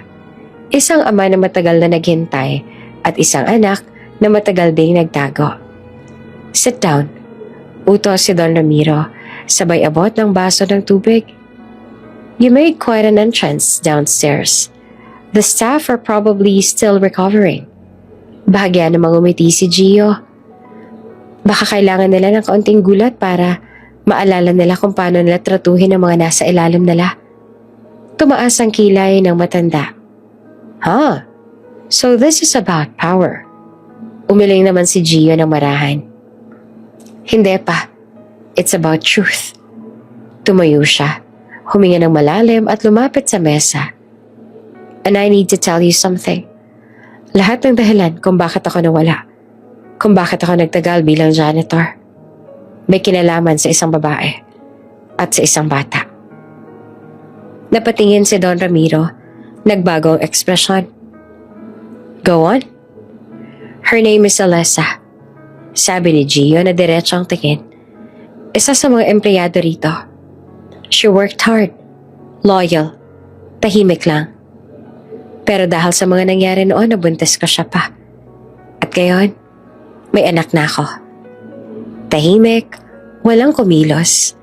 Ang mga kamay ni Don Ramiro ay bahagyang kumapit sa mesa. "You got someone pregnant?" "Yes," matatag na sagot ni Gio. "And I'm not running away from it. I'm taking responsibility. I love her. I love my child." Huminga ng malalim si Don Ramiro. "So, that's what this is about. You disappeared for months. And now you return not just as my son, but as a father." "Yes." Matagal silang nagtitigan. Sa loob ng ilang sandali, tanging tik-tak ng relo sa dingding ang maririnig. Sa huli, bahagyang umiti si Don Ramiro. Hindi ngiti ng pagkadismaya kundi ng pagtanggap. "You found your heart," sabi ng matanda na may halong pagod at lambing sa tinig. Si Gio naman ay tumango. Bahagya ring lumuwag ang dibdib. "I did pa. But I didn't just find my heart." Huminto siya. Bahagyang napatingin sa labas ng bintana. "I found my family." Isang katahimikan at saka bumuntong hininga si Don Ramiro. "Then maybe it's time this company learns what leadership truly means. Compassion, not power." Nang mga sandali iyon ay pumasok si Lauren, ang executive assistant na minsan ay nagmamalaki kay Gio at minsang ikinahiya niya. Nakaayos pa rin, ngunit halatang nagulat nang makita ang eksena. "Sir Ramiro, the board members are..." Tumigil siya na makita si Gio. "Gio?" Ngumiti naman si Gio. Kalmado, pero may tinig ang otoridad. "Good morning, Lauren. Or should I say, assistant manager." Napasinghap siya at hindi alam kung ngingiti ba o yuyuko. Akala mo janitor lang ako." Putol ni Gio. Mahinahon pero may bigat. "At akala ko rin dati. Kailangan ko magmakaawa para mapansin. Pero ngayon alam ko na, hindi mo kailangang ipilit ang sarili mo para mapatunayan ang halaga mo." Namilog ang mata ni Lauren at napayuko at halos hindi makatingin. Si Don Ramiro naman seryosong tumingin sa kanya. "Miss Lauren, from now on, I expect respect from all employees, whether they clean the floors or sit in this office." "Yes, sir," Mahina niyang sagot na halos nanginginig. Lumapit si Gio sa ama. At marahang inabot ang kamay nito. Thank you for letting me do things my way, pa. Ngumiti naman si Don Ramiro sabay sagot. You did more than what I expected. You learned what no classroom could teach. Humility. Tumango naman si Gio. And love. Pagkatapos ay sabay silang lumabas ng opisina. Habang naglalakad sila sa hallway, lahat ng empleyado ay tumigil sa ginagawa. Lahat ng mata ay nakatuon kay Gio, ang dating janitor na ngayon tunay ng nagawagmana ng kumpanya. Ngunit sa loob ni Gio ay walang yabang. Ang laman lang ng isip niya ay ang imahe ni Alessa, ang maliit nilang anak at ang tahanang gusto niyang buuin. Hindi sa taas ng gusali, kundi sa lakas ng puso. At sa dulo ng hallway, bago siya pumasok sa elevator, muling tumingin si Gio sa mga empleyado. Remember, sabi niya na kalmado pero malinaw, the person beside you might be more than what you see. Kaya bago kayo manghusga, matuto kayong makinig. Tahimik silang lahat at nang magsarang pinto ng elevator, ramdam ng buong building na may bagong yugto na magsisimula.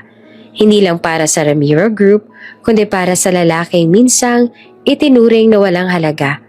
Ngunit ngayon ay nagpapakita kung ano ang tunay na kapangyarihan, ang puso. Nang manganak si Alessa, diniretso siya ni Gio sa ospital. Mainit ang sikat ng araw nang dumating si Alessa sa harap ng gusali. Bitbit niya ang maliit na bag at ang baby carrier kung saan mahimbing na natutulog ang anak niya. Nakatupi ang resibo sa kanyang kamay. Huling bayad para sa hospital bill na lang mag-ina. Tahimik siyang pumasok sa lobby. Suot ang simpleng blouse at maong, pero may dignidad sa bawat hakbang. Ma'am, sandali lang, sabi ng guard. Iniunat ang kamay. Bawal pumasok dito nang walang appointment. Ngumiti naman si Alessa ng mahinahon. Magbabayad lang po ako ng accounting. Pero bago pa man siya makalusot, biglang sumabog ang tunog ng malalaking hakbang mula sa main entrance. Bumukas ang mga pinto. Pumasok si Gio. Nakasuot ng maitim na suit. May kasamang ilang bodyguards at executive staff. Tahimik ang lahat, kahit ang receptionist ay napahinto rin sa pag-type. Matatag ang tindig ni Gio, pero sa mga mata niya may init at lambing na makita si Alessa. Clear the path. Malamig ang utos sa mga bodyguard. Mabilis sa mga umatras sa mga ito. At ang dating nagtaboy kay Alessa, ngayon ay nakayuko na at halos hindi na makatingin. Lumingon si Gio kay Alessa at nginitian niya ito. Hinahanap kita. Sabi niya na mahinahon pero may bigat sa bawat salita. Lumapit siya ng dahan-dahan, sabay tingin sa sanggol. At siyang dahilan kung bakit ako nagbago. Tahimik ang buong lobby. Ang mga empleyado ay nagkakatinginan. Tila hindi alam kung ano ang gagawin. Hanggang sa may isa sa mga bodyguard na marahang nagsalita. By the order of the air, everyone, bow down. Sabay-sabay na yumuko ang buong kumpanya. Ang mga dating nagmataas, ang guard, ang receptionist, pati ang HR head, lahat nakatungo na walang imik. Ilang saglit ng katahimikan bago lumapit si Gio kay Alessa. Wala kang dapat ikahiya, sabi ni Gio na may ngiti sa labi. Ang babaeng tumulong sa taong walang halaga sa paningin ng iba, siyang tunay na may puso. Tumulong luha ni Alessa. Gio, hindi ko naman kailangan to. Ginawa ko lang naman ang tama. I know, sagot ni Gio. Pero kailangan nilang matutunan kung anong respeto. Lumapit pa siya, marahang hinawakan ng kamay ni Alessa at hinaplos ang ulo ng anak nila. This is our family, sabi niya. At wala nang pwedeng manghamak sa inyo. Tumingin si Alessa sa paligid. Sa mga tao ngayon ay nakayuko, takot at napahiya. Hindi siya nakaramdam ng galit. Sa halip, nakaramdam siya ng kapayapaan. Hindi ko sila kailangang gantihan, Gio. Mahinahon niyang sabi. Ang mahalaga, tapos na ang lahat. May anak tayo, may buhay tayo. Iyon ang totoo nating panalo. Ngumiti naman si Gio at sa unang pagkakataon tila gumaan ang loob niya. Then, let this moment be the start of everything new. Bulong niya. Lumapit ang ilang executive at mahinang nagsalita. Sir, the board is ready. Tumango naman si Gio. Let them wait. This is more important. Lumapit siya sa mikropono sa gitna ng lobby. From this day forward, malakas niyang sabi, this company will uphold compassion above all. No more judgment, no more arrogance. I was once a janitor here, and I met the woman who showed me what true strength looks like. Tumitig siya kay Alessa. Her name is Alessa. She is my heart. She saved my life. Nagpalakpakan ng ilang staff. Tahimik noong una, hanggang sa buong lobby na puno na ng masigabong palakpakan. May mga lumapit at nagsabing, Ma'am, sorry po sa mga nagawa namin noon. Ngumiti lamang si Alessa. Pinisil ang kamay ng anak niya. Habang papalabas sila ng building, tahimik naman ang lahat. Pero iba na ang mga tingin. Hindi na pang mamata, kundi pagalang. Si Alessa, ang dating buntis na kargadora, ngayon ay ina ng tagapagmana ng kumpanya. Hindi siya prinsesa, pero sa araw na iyon, lahat ay yumuko sa tunay na reyna ng kababaang loob. Isang linggo matapos ang eksena sa ospital, kumalat sa buong kumpanya ang balitang hindi basta-basta ang bagong CEO. Hindi lang siya si Gio Ramiro, anak ng mayamang si Don Ramiro, kundi siya rin ang dating janitor na pinagtawanan, minamaliit at sinigawan ng mga tao ngayon ay nanginginig sa takot. Lunes ng umaga, maagang nagtipon ang lahat sa lobby. Parehong lugar kung saan minsan pinahiya si Alessa. Pero ngayong araw, iba ang hangin. Tahimik, mabigat. Parang may malaking pagbabago magaganap. Sa gitna ng lobby pumasok si Gio suot ang dark gray suit. Malinis, maamo, pero matalim ang mga mata. Sa braso niya buhat ang kanilang sanggol, nakabalot sa puting kumot. Kasunod niya ay si Alessa. Payak pero marangal ang tindig. Nakasuot ng cream dress at may ngiti sa labi na may halong tapang. Good morning. Boses ni Gio na mababa pero malakas. Umaalingaw-ngaw sa buong hall. Today, we talk about justice. Tahimik ang lahat. Wala ni isang kumibo. Marami sa inyo, patuloy niya, ang tumingin sa tao batay sa suot, sa trabaho, sa itsura.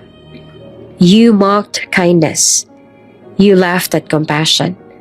But this company? Tumigil siya saglit. Tinapunan ng tingin ang paligid. Will no longer tolerate cruelty. Isa-isa niyang binanggit ang mga pangalan ng mga taong minsang nagmalupit. Ang HR head na pinahiya si Alessa sa cafeteria. Ang receptionist na tumawa nung una siyang pinalayas. At ang supervisor na nagsabing hindi karapat-dapat sa clinic ang isang janitor. Ang bawat isa ay lumapit, nanginginig, at humarap sa kanya. Effective immediately, sabi ni Gio na kalmado pero matalim. You are reassigned to janitorial and maintenance service for a full year, with full pay, but no title. Let this remind you that no job defines a person's worth. Tahimik ang paligid. May ilan na napayuko. May ilan na napaluha. Ang dating mataray na HR head, ngayon ay nanginginig habang inaabot ang bagong assignment paper. Sir, patawad po. Bulong nito na luhaan. Tumungo lang si Gio. Learn from it. Be better. Sa dulo ng pila nakatayo si Lauren. Elegante pa rin pero bakas ang kaba sa mukha. Lauren, sabi ni Gio na tumitig sa kanya. You told the world you were engaged. You lied to the press. You tried to destroy her reputation. Gio, please. Mabilis sa sagot naman ni Lauren na nanginginig. It was all for love. Love doesn't lie. Putol ni Gio. And love never humiliates others to win. Isang assistant ang lumapit dala mga dokumento. Effective today, sabi ni Gio. Your contract as PR director is terminated. Security, escort her out. Napahawak si Lauren sa dibdib, napaiyak. Pero bago pa siya tuloy umalis, lumingon siya kay Alessa. Sa unang pagkakataon, walang galit sa mukha nito. Puro hiya at pagsisisi. I'm sorry, mahina niyang sabi bago siya tuluyang inalalayan palabas ng building. Nang makaalis si Lauren, lumapit ang security guard na minsang humarang kay Alessa sa ospital. Nakayuko siya at halatang nahihiya. Ma'am, sir, patawad po talaga. Hindi ko alam. Ginawa ko lang ang trabaho ko. Ngumiti naman si Alessa ng mahinahon. Wala na yun. Lahat tayo natuto. Tumango si Gio. Ang mahalaga, hindi mo na uulitin. Tahimik ang buong lobby. Parang may naalis sa bigat sa hangin. At sa gitna ng katahimikan, dahan-dahang lumapit si Gio kay Alessa. Buhat pa rin ang kanilang anak. Nakatingin sa kanya ng may ngiti. Nagulat ang lahat nang bigla siyang lumuhod sa harap ni Alessa. May kislap sa mga mata. May luha pero puno ng tapang at pagmamahal. Hinugot niya mula sa bulsa ang isang simpleng singsing. Hindi mamahalin pero makintab at may ukit na maliit na bituin. Kapareho ng pendant na kwenta si Alessa. Alessa, mahina niyang sabi na nanginginig ang boses. You've seen me at my lowest. As a janitor, a stranger, a coward who left without goodbye. But you still helped me when everyone else turned away. Hinawakan niya ang kamay ni Alessa, inilagay ang singsing sa palad nito. I was the man that night, and I will spend the rest of my life making it right. Mahal kita. Tumulo ang luha ni Alessa, hindi niya napigilan. Gio, mahal kita, Alessa. Ulit pa ni Gio. Mahina pero malinaw, sabay tingin sa anak nila. And I promise this time, I'll never walk away. Hawak ang sanggol marahang inilapit ni Gio kay Alessa. Together, sabi niya, as a family.